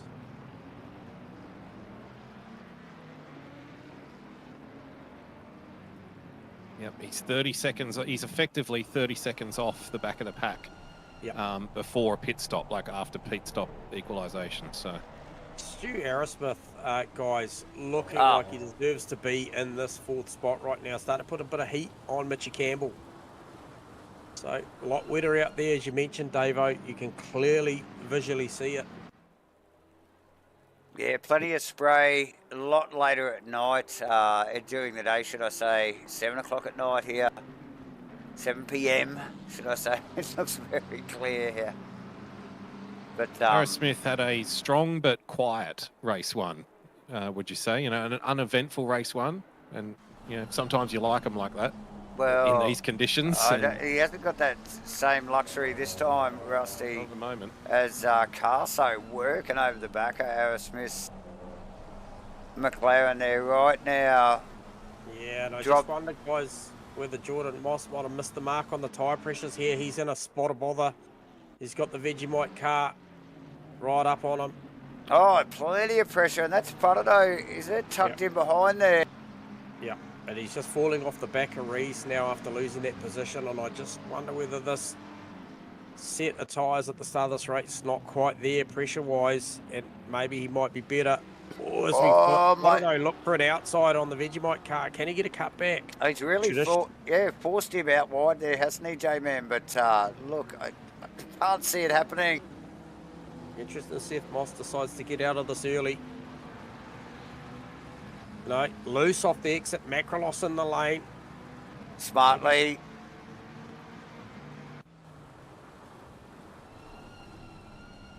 So, like you mentioned, J-Man, Jordan under all sorts of pressure here now from Mudgeway. Mudgeway's would like to dispatch Mossy, no doubt, just to get Butternut off his case.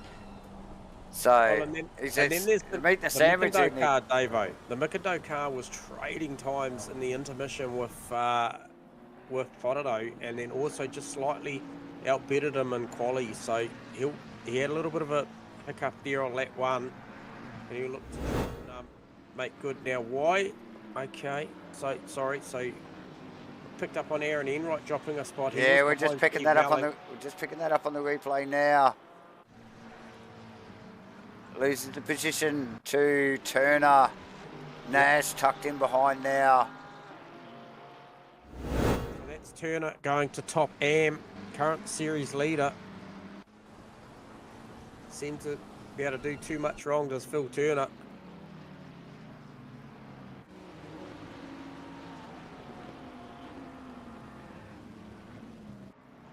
Mudgeway, Faraday, Mikado once again. That one there is going to be a 40-minute battle, I believe.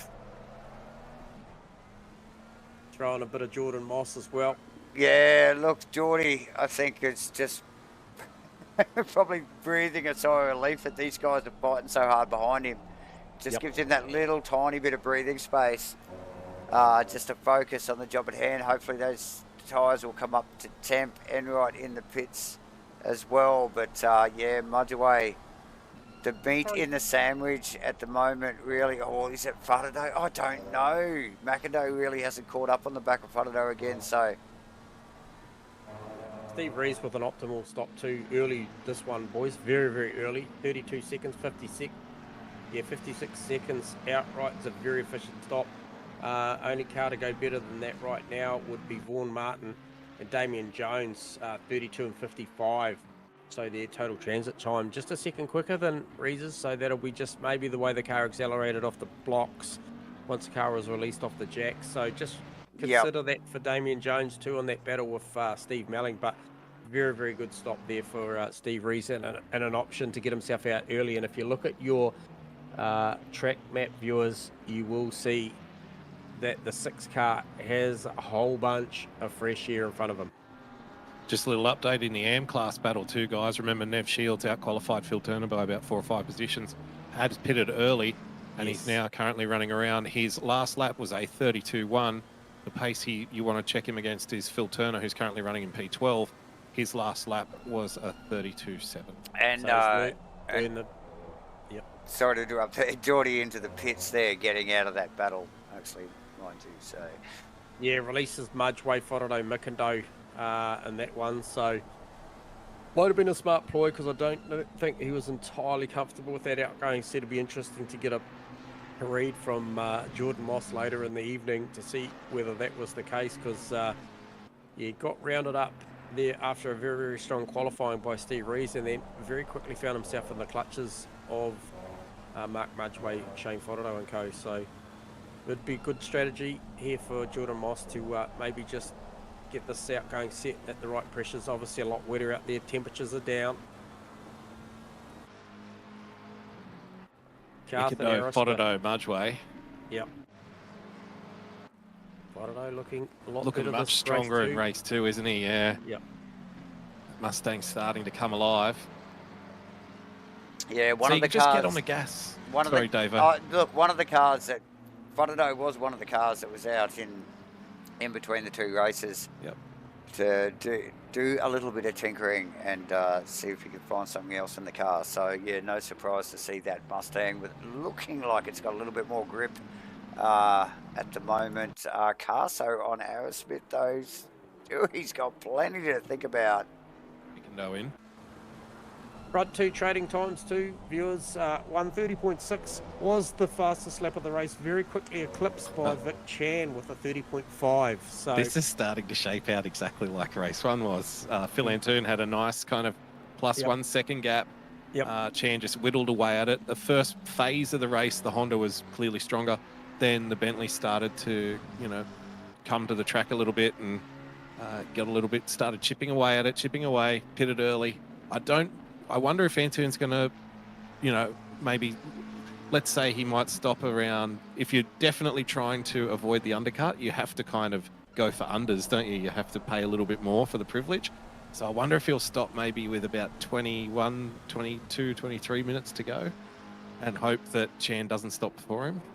Because clearly the undercut was powerful, wasn't it, in race 1? So you'd hate to lose to the same thing twice. I think that would be going through his head, like, I can't let him undercut me again. I've got to do something different. So we'll see what happens here. Yep. So Carter going backwards there. Sorry guys. Oh, is he? Okay. Very quick stop there from Mikado, 32.56. So that was Melling, Turner and Nash pass. Sorry. Okay. Yeah, so that'll see him take himself out of what was the Mudgeway Whānau battle and look to maybe undercut Whānau and potentially Mudgeway as well, because that margin is nothing. So be interesting to see what that does for Nick Mikando. He came out behind Jordan Moss, got a little bit of an air gap there up to the 777 car. So if he can get into his rhythm and I think the early stop here, boys, just as we replay on the John Carter thing, I think the early stop here is a great option in race 2 based on the fact that maybe a few of these drivers didn't read the 7 p.m. start and the potential for maybe more rain and lower track temps to get off of that tyre that maybe wasn't right in the window and get onto one that is, could pay bigger dividends. So maybe the undercut's worth more here, race 2. Yeah, I'm also thinking too, watching Steve Rees, who is one of the early pit stoppers that you mentioned. And I just wonder if it might be a little bit of, when things go to shit, what do? You go back to what works. Yep. So I remember Monza, we spoke about it earlier in the broadcast. He found himself in a bit of traffic at Monza, pitted early, way out of sync with everyone else, ended up, kind of shaking out 3 or 4 positions better off than he would have been. So I wonder if that's what Rees is thinking here again, like, let's just get out of the way. But he's not the only one to do it, obviously. He's not the first to traverse those waters. Many have followed suit. And I think you're right. I think it is a smart play here. It's just so hard to pass. And initially I looked at him on the 31.0 last lap round versus the leaders 30.9 and 30.6, although Chan just across with a 31.0. 1.30. He was slightly better than Antoon the lap before. That's around 9/10 of a second now. So like you mentioned, but the reality is Rees at the moment will be looking towards Aerosmith Campbell, guys. That's realistically where he's looking at the moment. And maybe Carso in the pits now. So we're about to get a read on what this is good. Rees's early stop does versus maybe a semi-early stop from Carso. So get a read on the numbers. As I mentioned, Steve Rees did have a very efficient stop, 32.56, and Carso not so good, 36, 37, 38. This has gone bad, 38. Gonna see him plus minute. There goes Steve Rees, goes through on him already. So that's not a true indication of, what we were talking about, the track position there, because Carsten's had an unfortunate stop. Yeah, and he's got Mikindo right behind him now, who was on a much better stop. So Mikindo making some good profit out of that early stop, which leads me to believe, even though Carso had a bad one, MATCHFIT do need very, very efficient stops when they do come in. Carson, Antoon and Tan has heated up somewhat. Very much. The gap doesn't show it, but Antoon looked like starting to struggle with the Honda back end of the stint here, and Tan looking ever comfortable in that Bentley again this race, guys, and really starting to touch him down. Yeah, very close now. Yeah, you can just see the car just looks like it's gripped up. Look at the way he can apex it. Look how close he can range up on the back of Antoon here. Drive traction's good as well. So, coming up the top of the hill here, Antoon's car does look nervous.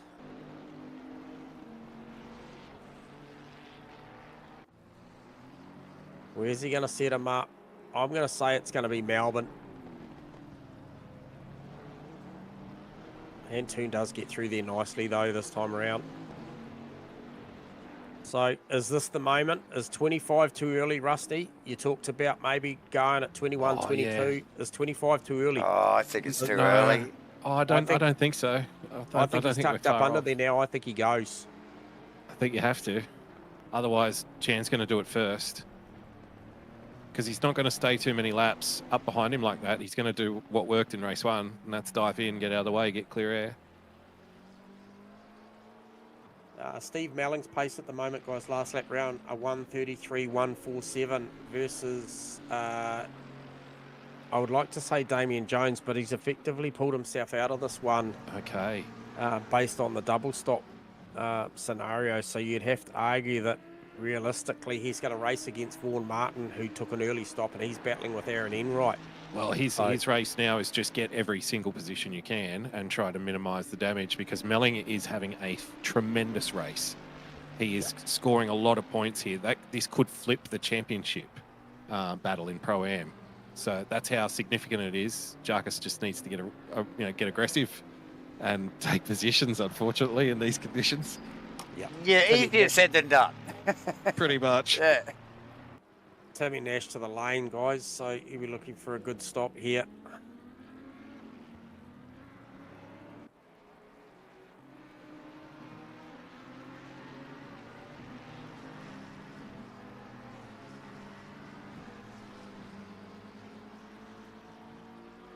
People starting to set personal bests out there just lately in the last couple of laps.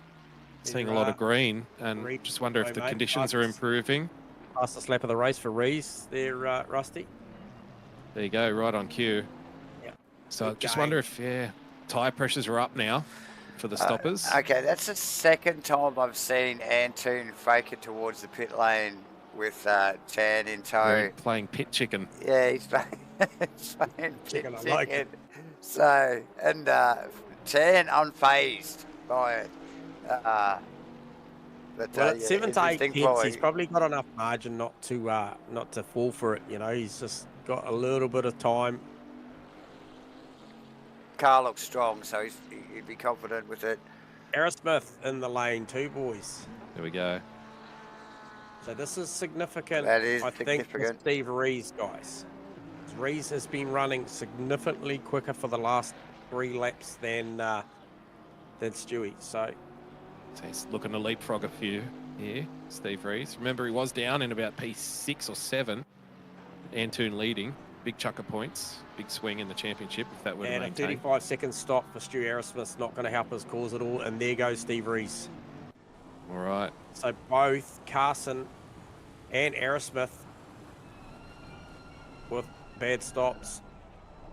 So I'm going to say that would put him up to around P5 by my calculation, or P4. P4, perhaps? mate. He'd be Back in looking for P4. P4. Yep.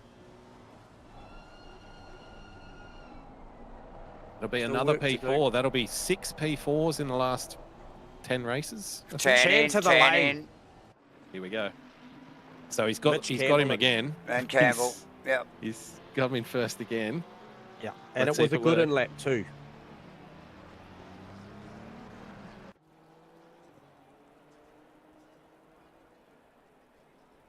So the in-lap was a 34.4, guys. So just remember that number, because that'll be significant to when Antoon crosses the line when he comes in. Because often it can make a break can be that in-lap. Now, if you're in tune now, do you mirror again like you did in race 1, or do you try and go the opposite way and try and get a long run in clear air and just try to string a few really good laps together and then try your luck, hoping that he gets caught up in traffic or something like that, you know? Yeah, well, hey, look, last lap round was a 30.8, so there's nothing wrong with the pace. However, just be wary that the last round, was a 30.8 for Rees as well. So Rees coming along the finish line is going to be incredibly close to Mitchy Campbell here, guys. See, Vic's come out in traffic. He's come out behind Phil Davidson here, so it's losing valuable time to Antoon. So Campbell out cleanly in front of Rees there, J-Man. Yep. Davidson well within his right to defend the position. Currently running P6, yet to pit. Chan in P7. Chan will make pretty quick work of this, I think. Oh, it was a little bit tricky there, but gets it done. But that has cost him a little bit of time. Yeah, Antoon in the lane, guys. Here we go. So he has mirrored. 35.3 was the in-lap, boys. 35.3 plays a 34.4. There you go. So, And this Chance, is where we saw Chan get him before, so. It is, yeah. Antoon, what's going on? He was not on the blocks. This is going to be incredible. He'll be Oh, susceptible to no. Steve Rees here, guys. Wow. Try and get on the pit stop, but it didn't look good. I think this is going to definitely go in the favour here of Vic Chan. So Phil Antoon just snaggy on the blocks. Chan coming around Goddard's now. Oh, no. Oh, I tell you what, Antoon off the 31 blocks. Here seconds. we go. Here we go. Right. It's going to be very And it close. Very close. Chan coming through. There he goes. Beautiful stop, though. 31 seconds. I don't think I've ever seen a 31 with a tyre change, boys. And a flash of the headlights from Antoon. He runs very wide into one. He's And here comes susceptible here to Campbell. The truffle pig sniffs it out. Oh, my gosh. How So about good. that? He made a gap there. So he now only has, he actually has Steve Rees behind him now, boys. So Wow. And this will incentivise Rees as well, because that's the big championship rival. you get the camera on my boy Steve Melling's out there leading the race. Let's get the camera on Steve Give him Melling. some TV time. Wave to the family, Steve-O. You're on camera, mate. Absolutely out there, mate. He's got a plan, and it looks to be like working. he's going to run relatively long here. Could be in this lap, or he could stretch it out a bit longer. Maybe he's happy with the tyre. And I mean, if you are, why not press on with it? Oh, You'll And be some well aware some guys are better the longer you go as well, you know. He might just be starting to really feel comfortable now and in a good rhythm. And why break it up? Why mess with it? Let's just keep going, you know. Oh, look at this. I like what I'm seeing up the front, boys. Mitchy Campbell, the truffle pig, Oh, managed to much just away slip one off out, track and he's as got well. Antoon. Oh, no. So Mudgeway parking that car by the looks of it. Yeah, it's back in the pit lane, guys. Jarkus P20. He's the beneficiary in the championship battle of a couple of people rolling them onto the back of the trailer and heading home. So luckily for him, that means, he's gained about 3 or 4 positions, right? So he's currently running in P20 now, thanks to a couple of DNFs. Good showing here tonight. 2 guys from Jordan Moss legitimately running in P7 here, chasing down fellow 777. We've got 3 777s in a row. Stu Aerosmith 6th, 7th, and 8th is Sam Carson. So Mossy in the middle of the 777 squad there. All in the silver class too, so very strong in the silver class, 777.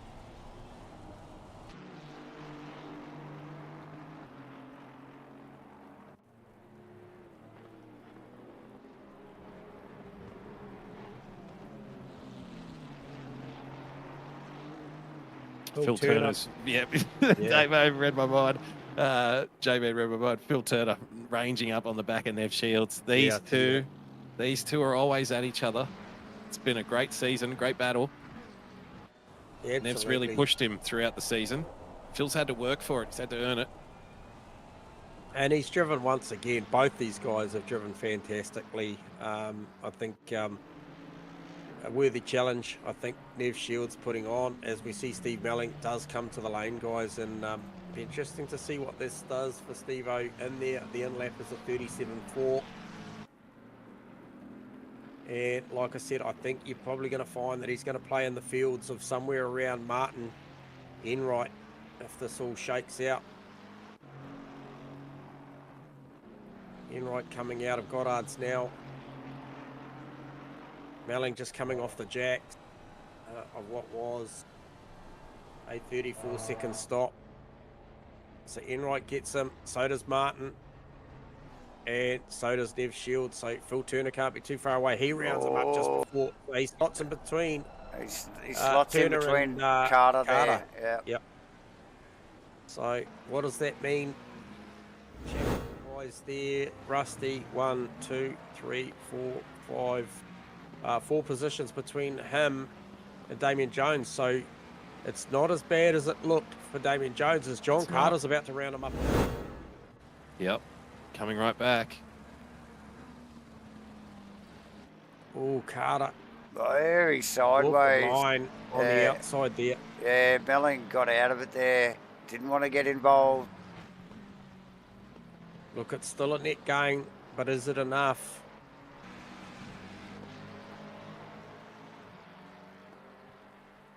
Now, Antoon hasn't been able to do a lot with Mitchie Campbell, boys. He has ranged up a couple of times, but kind of gets there and doesn't look like he's got the tools to fight with.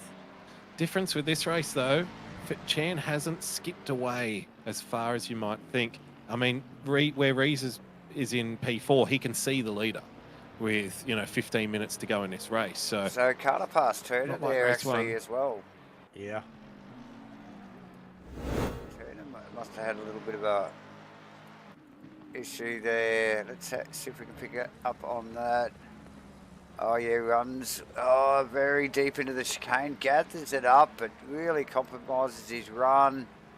Carter takes advantage down into the hairpin here. Easily gets it done. Nice work from Carter. 14, 63, plays 14.49. Yeah, Chan's in the fight. Chan is in the fight, isn't he? He is, yeah. Yeah. So, we need to consider that. And we interviewed him in the hot box the week before after that dominant victory at Monza. And I feel like the guy's got confidence and belief, and he's a guy that's never say never. He's gonna play this one out right to the very end. And I think he felt pretty confident about the Bentley at Bathurst too, guys. So he's very strong at Bathurst. Vic is very strong in the Bentley at Bathurst. I've seen it firsthand. He's incredibly fast at Bathurst. Steve, he's doing the best thing that he can do to come out of nowhere and maybe clinch this championship, which is mathematically on the table now because of his recent results, is just keep winning races. Yep, so that's all he can do. He's on his way to winning 3 in a row, and it's going to edge him ever so slightly closer to that championship battle, especially if, Antoon and Rees... both Antoon and Chan need everything to go absolutely perfectly for them to catch Rees.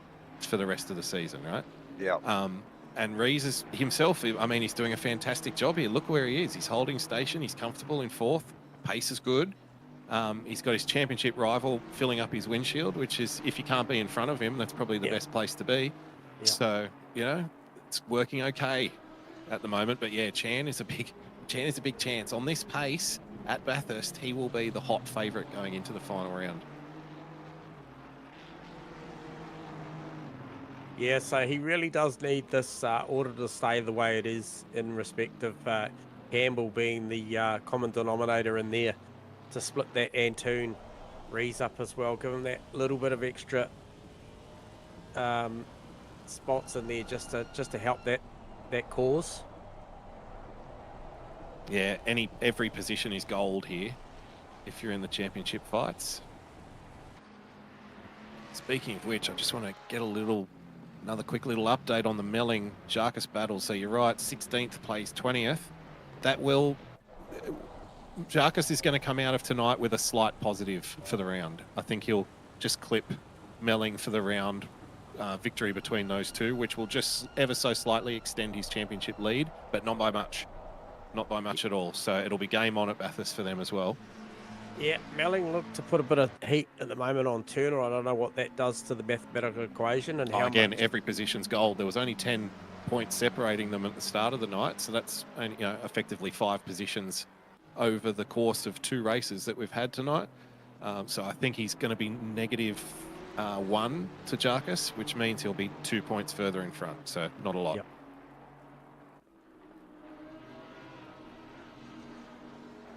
Yeah, and look, we know what Bathurst does to cars. It is an absolute monster at eating cars.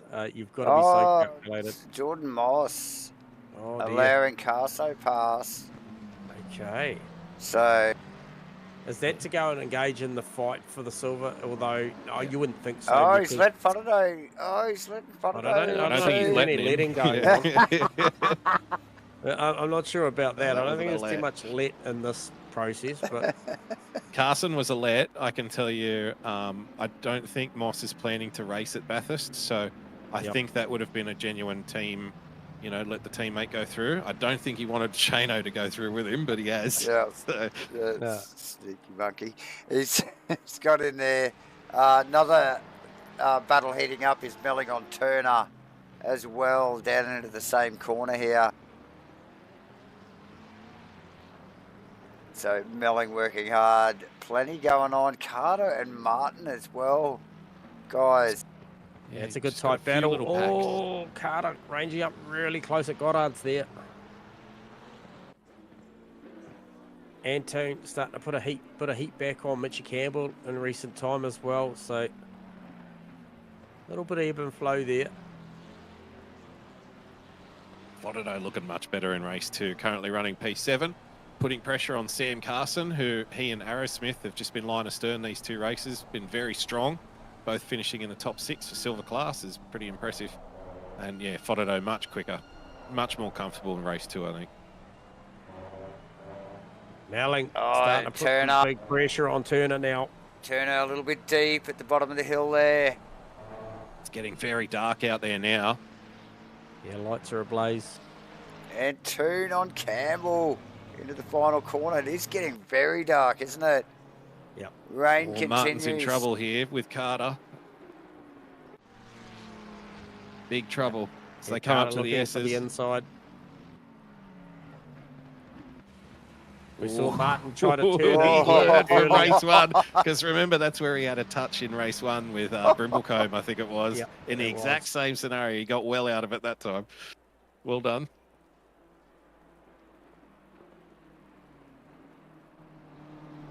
Yeah, he would have. I've been there. It's like, oh, not again. Not now. Not again. Yeah. Kenny Simpson working over Phil Davison there, 2 guys, P18, P19. So he's been just chipping away at the back of the BMW for quite some time now. So Mustang boys really working tonight for their results. So that's why I think Fotodo's result is probably better on paper than it looks. Carson's wide, he's in Carson. trouble. Oh, it's Shane Little very double sideways turn. as well. And it looked like Mossy was even a little bit slippery in the background. Yep. Let's see if we can pick up on a replay of that. Whoa, they were both sideways, Davo. They got away with it. Just. Oh. Tandem Hell drifting. And a little bit of a hip and shoulder on the way out. Just going, no, it's mine this time, bro. And they are at it. Tank the Mustang compared to the McLaren. The McLaren bounced off it. Didn't it? Melling. Turner. Turner. Here, Carson. Simpson ends up getting past Davison in the background there too, guys. Yeah, he got it. He was working away on him. A little bit of a mistake there from Davidson. So now Jark's only 3 point, not a lot off the back now of Davidson. So that's significant. Melling has a big opportunity here, guys, to make some serious points on Jarkus. He has Phil Turner and Vaughan Martin just up ahead. This has got to be an incentive for Steve over the last 6 minutes of this race. It's a couple of positions here. Valuable points in that battle. Yeah, if he's got anything left in it, he's got to go for it. But in saying that as well, he doesn't want anything untoward to happen where he has to redress and then let that margin slip back. So it's got to be accurate. It's got to be calculated.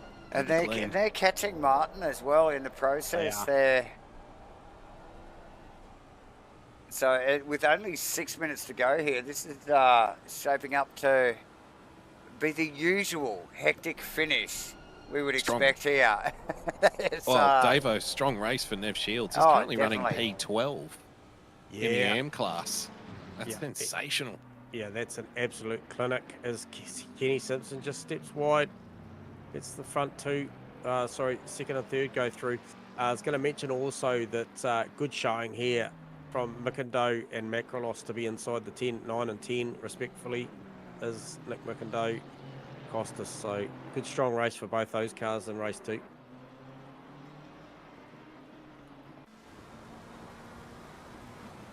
Antoon starting to put a little bit more pressure on Campbell here. The Honda is starting to look a little bit stronger by comparison when you're right on board. Oh, Melling now really close to Turner. Got a good run out of Melbourne.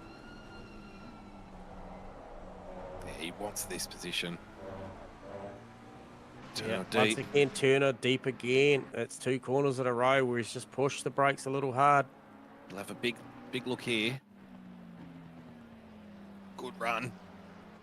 Got to get it up alongside. Nope. But gee, you'd be wondering if the two in front might end up taking each other out here. Well, if he can push them up towards... Yeah, exactly. And they do themselves a mischief. Oh, Jarks has got Davidson, so that's 1 spot closer that Jarks has just gained. He's in P19 now.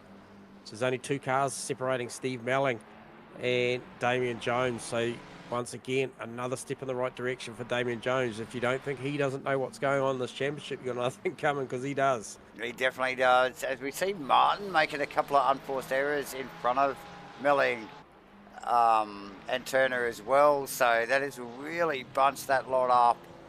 And the guy coming in the background, Davo, is Tim Nash. And he on paper is faster than all 3 of these guys at the moment. Melling. It's got to commit there if you're going to do it. He's got to go because Nash is coming. Yep, and there's only 3.5 minutes to go, boys. Yep. So 2 more bites.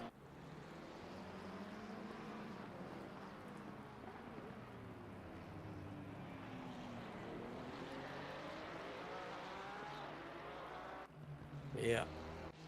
There's got to be some high-risk stuff going on in the next 3.5 minutes, I would think. Devo's got to go. He can't sit there and wait and let Nashy do this. He's got to try and fire some big ones on. Try and unsettle Phil Turner.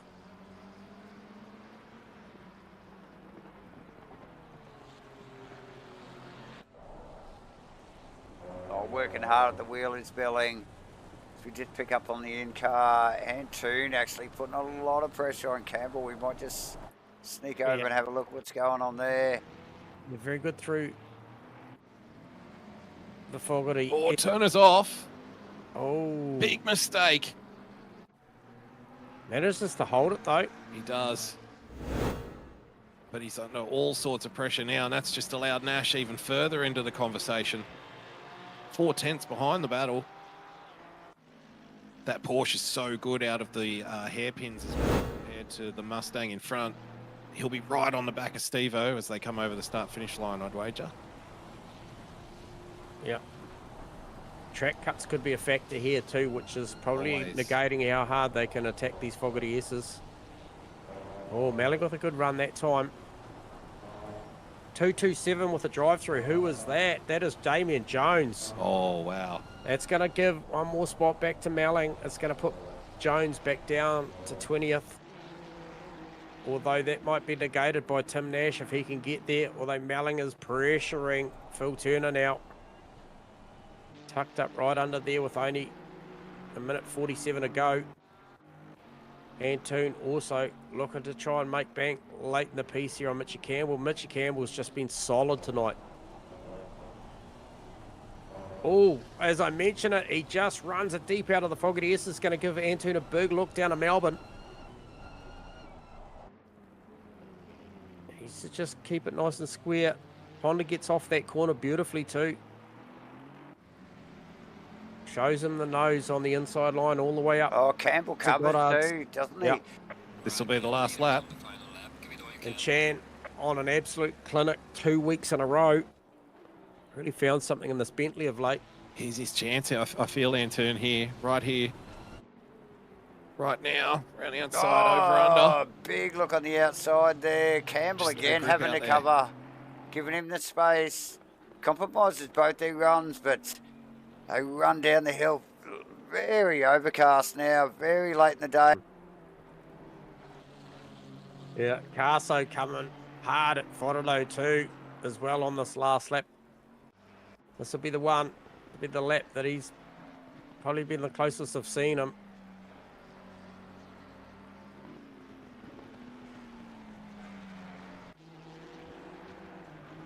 Chan, no, absolutely no threat for Vic Chan. Could literally just glide it on home, 6.97 seconds ahead.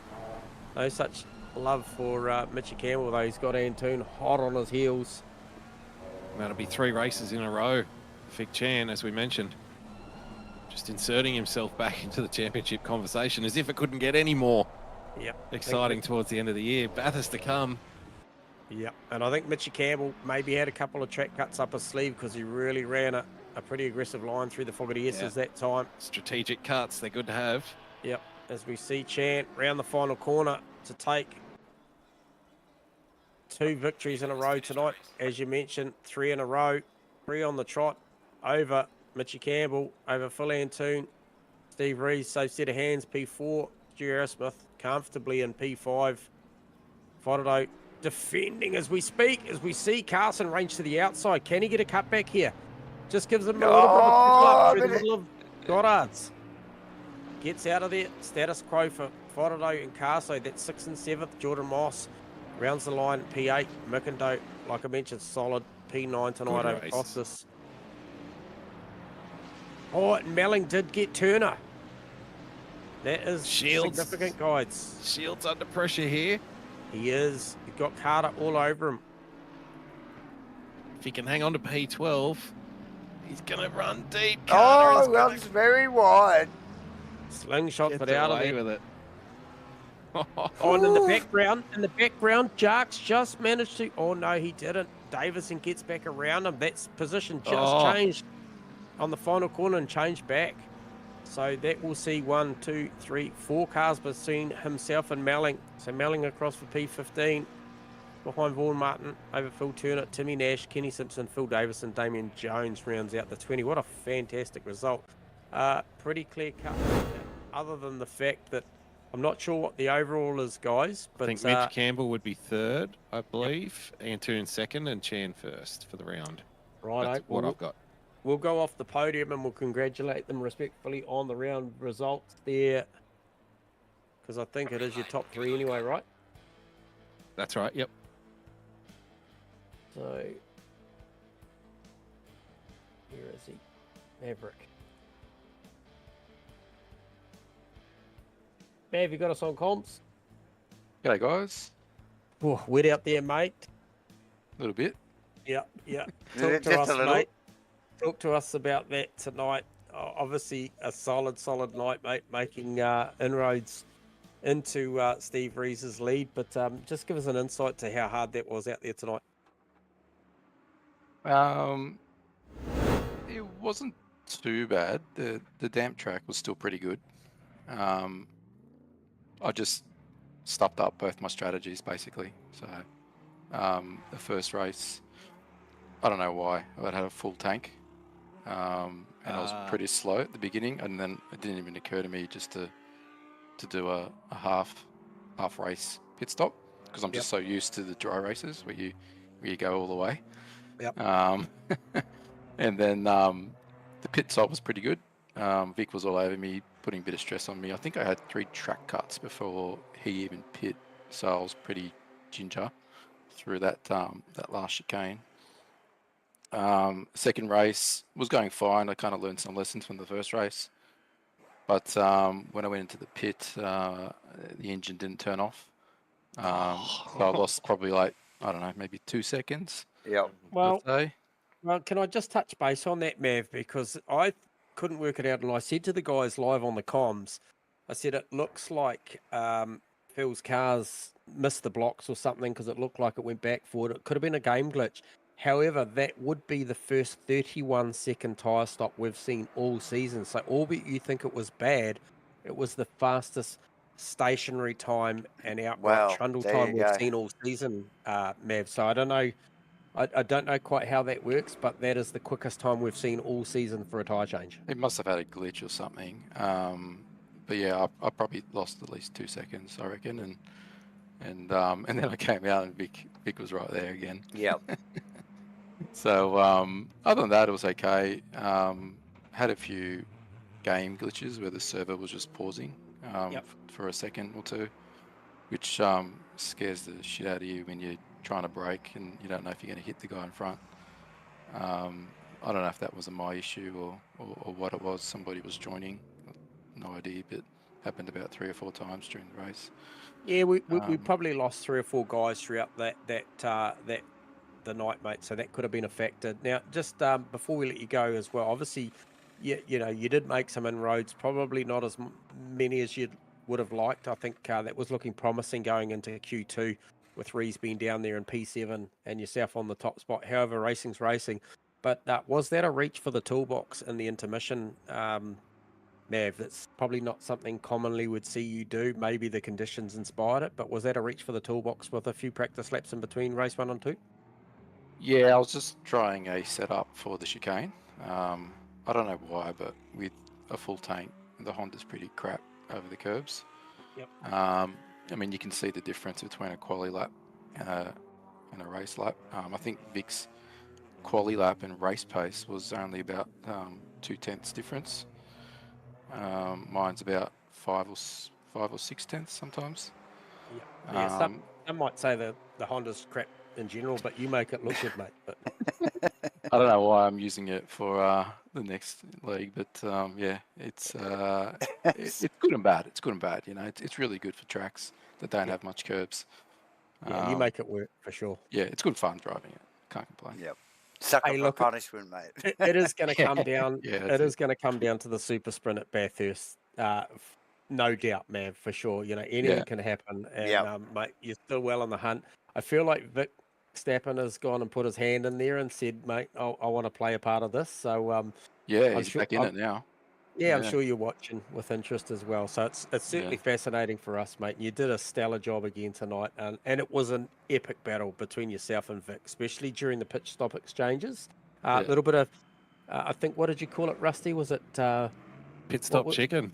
Pit chicken. Pit chicken. Pit chicken. Yeah, a bit of pit chicken going on. So yeah, well, the undercut works on a wet track, I think. Doesn't work on a dry track, but yeah, definitely on a wet track. It's a good idea. I was wondering in race 2, mate, if you were tempted to, like, if you would pit early, like if you were thinking, did you see me, dummy? Yeah. That was pit chicken. That was pit chicken. Yeah. Oh God, is he gonna do it? Is he gonna do it? Yeah. We've seen it. Good stuff. You got to have a bit of fun out there, you know. Oh, mate, you kept us thoroughly entertained, as I'm sure the viewers as well. We had good retention on the views tonight. So well done, Mav, and mate, Thursday couldn't come quick enough, mate, for Bathurst. I can't wait. Yeah, it should be fun. Thanks, guys. Appreciate it. Good on you, Awesome, Mav. Thanks, Cheers. mate. So that is Phil Antoon there. Mitchy And Campbell. then I think we have got Mitchy Campbell coming to the box. And he absolutely had a blinder of a round. Mitchy, you got us on comms? Hey, I do. Mate, fantastic night tonight there. Don't mind a bit of rain by the look of it, yeah?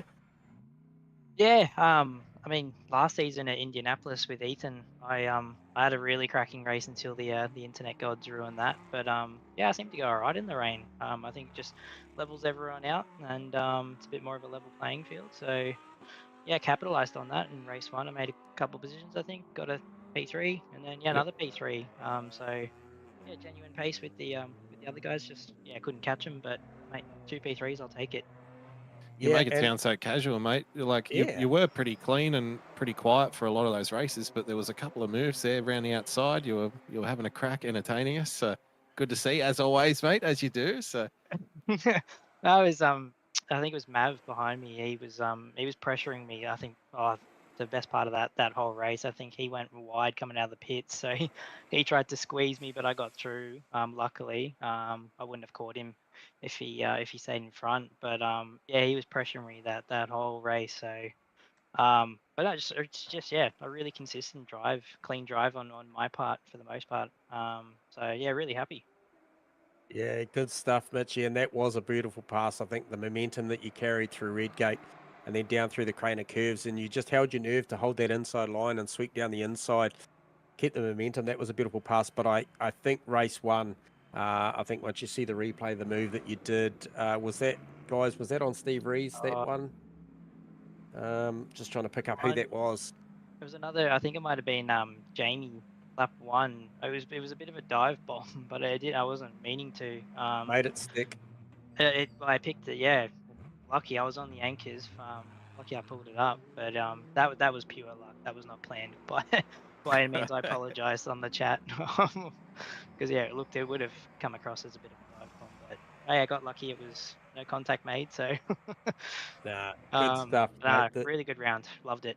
Yep. No, the Truffle Pig, mate. You're hard at work there, mate. Doing a brilliant job, and looking forward to Bathurst, mate. Because I think history reminds me that I think you go pretty well there, Mitchy. So all the best, mate, and yeah, hoping for a big one next week.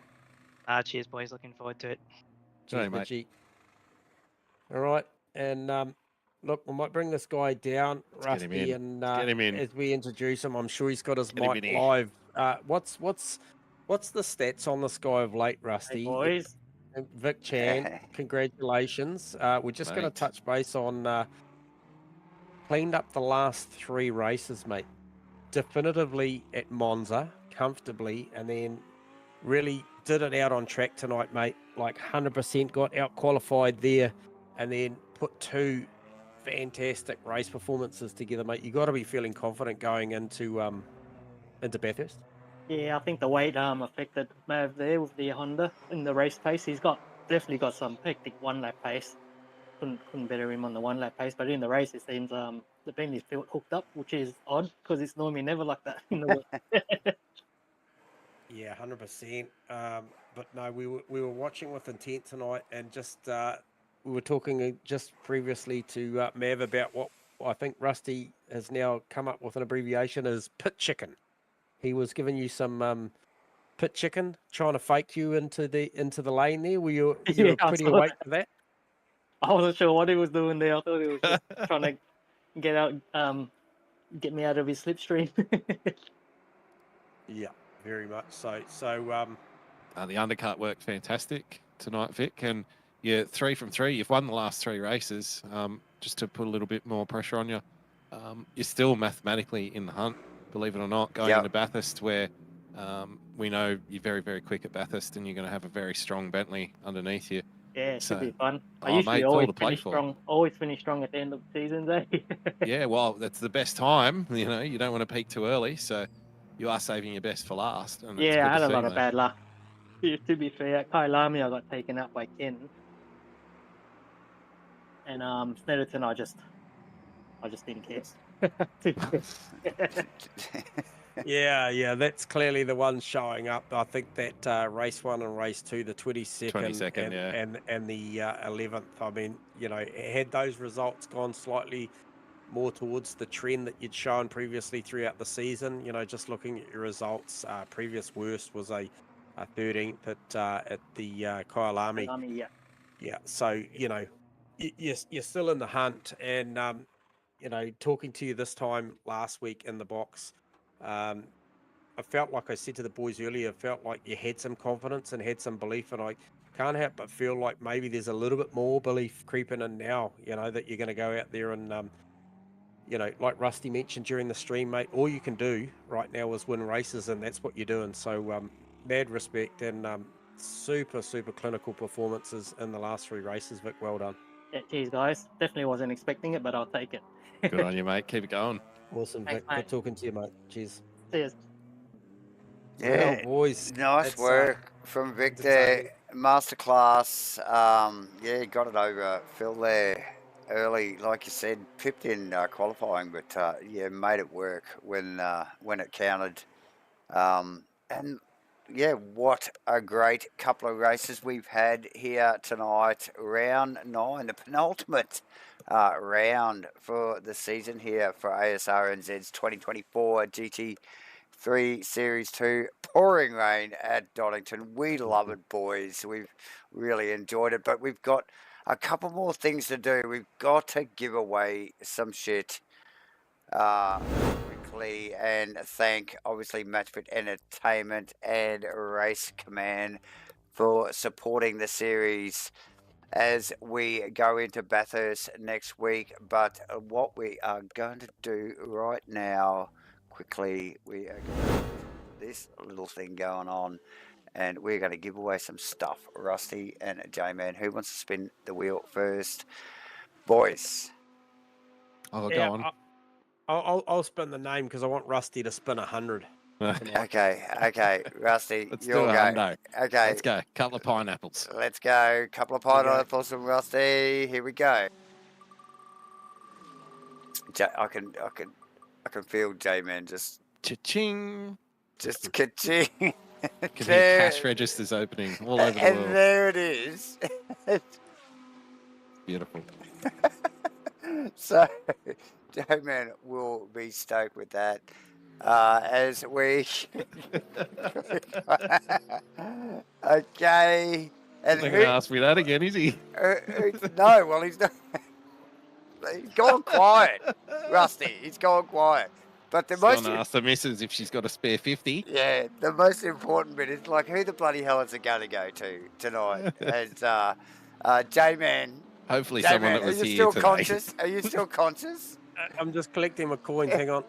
Just counting out change out of the Under the console couch cushions. as we speak, and I think he's finished up now, so we're gonna spin it up, and So every time a name of someone who isn't here comes up, he adds another 100 to the total, guys. No, Come on. Scotty Rivers not here tonight, so we had this last week. I think we gave it away randomly, which is probably not a bad idea anyway. That was the mover and shaker from last week. So, Sam Carson. Nice one. Carso, definitely Well here deserved. Good, tonight, solid result tonight. and a bloody good race tonight. So that'll just top his already great night off tonight. So Sam Carson, $100, Carso. Love Nice it. work, brother. Just for showing up. Just for showing up and racing and having a bloody good time. So, yeah, awesome stuff, ladies and gentlemen. It's been a great round. Again, we only have, one more to go. Calendar up. Well, can we just take a quick second to talk Go about on. what's coming up, guys? Talk to us. Mount Panorama Super Sprint Round, 3 races, chaos, no compulsory pit stops, back to back to back. We've got championship battles that are raging, points to be made. It's all on the line. Yeah. And looking at these results, the results we had tonight, cars that finished in the top 7 tonight: Steve Rees, Phil Antoon, Vic Chan, Mitch Campbell, Stu Arrowsmith, Shane Frodo, and Sam Carson were your top 7 finishes tonight. They are the top 7 cars in the championship. So people end up where they end up, right? Cream rises, guys. There you go. So that's it, ladies and gentlemen. From the Brains Trust here at MatchFit Entertainment in the booth tonight. Been awesome. Thanks for everybody that's joining us. Please hit the like and subscribe on your way out the door. And hit the notifications too so you can keep up with everything that's going on. We are streaming on Monday nights again over at Rainlight Racing. So stay in touch. Bathurst next week. Thank you, everybody. See you again soon.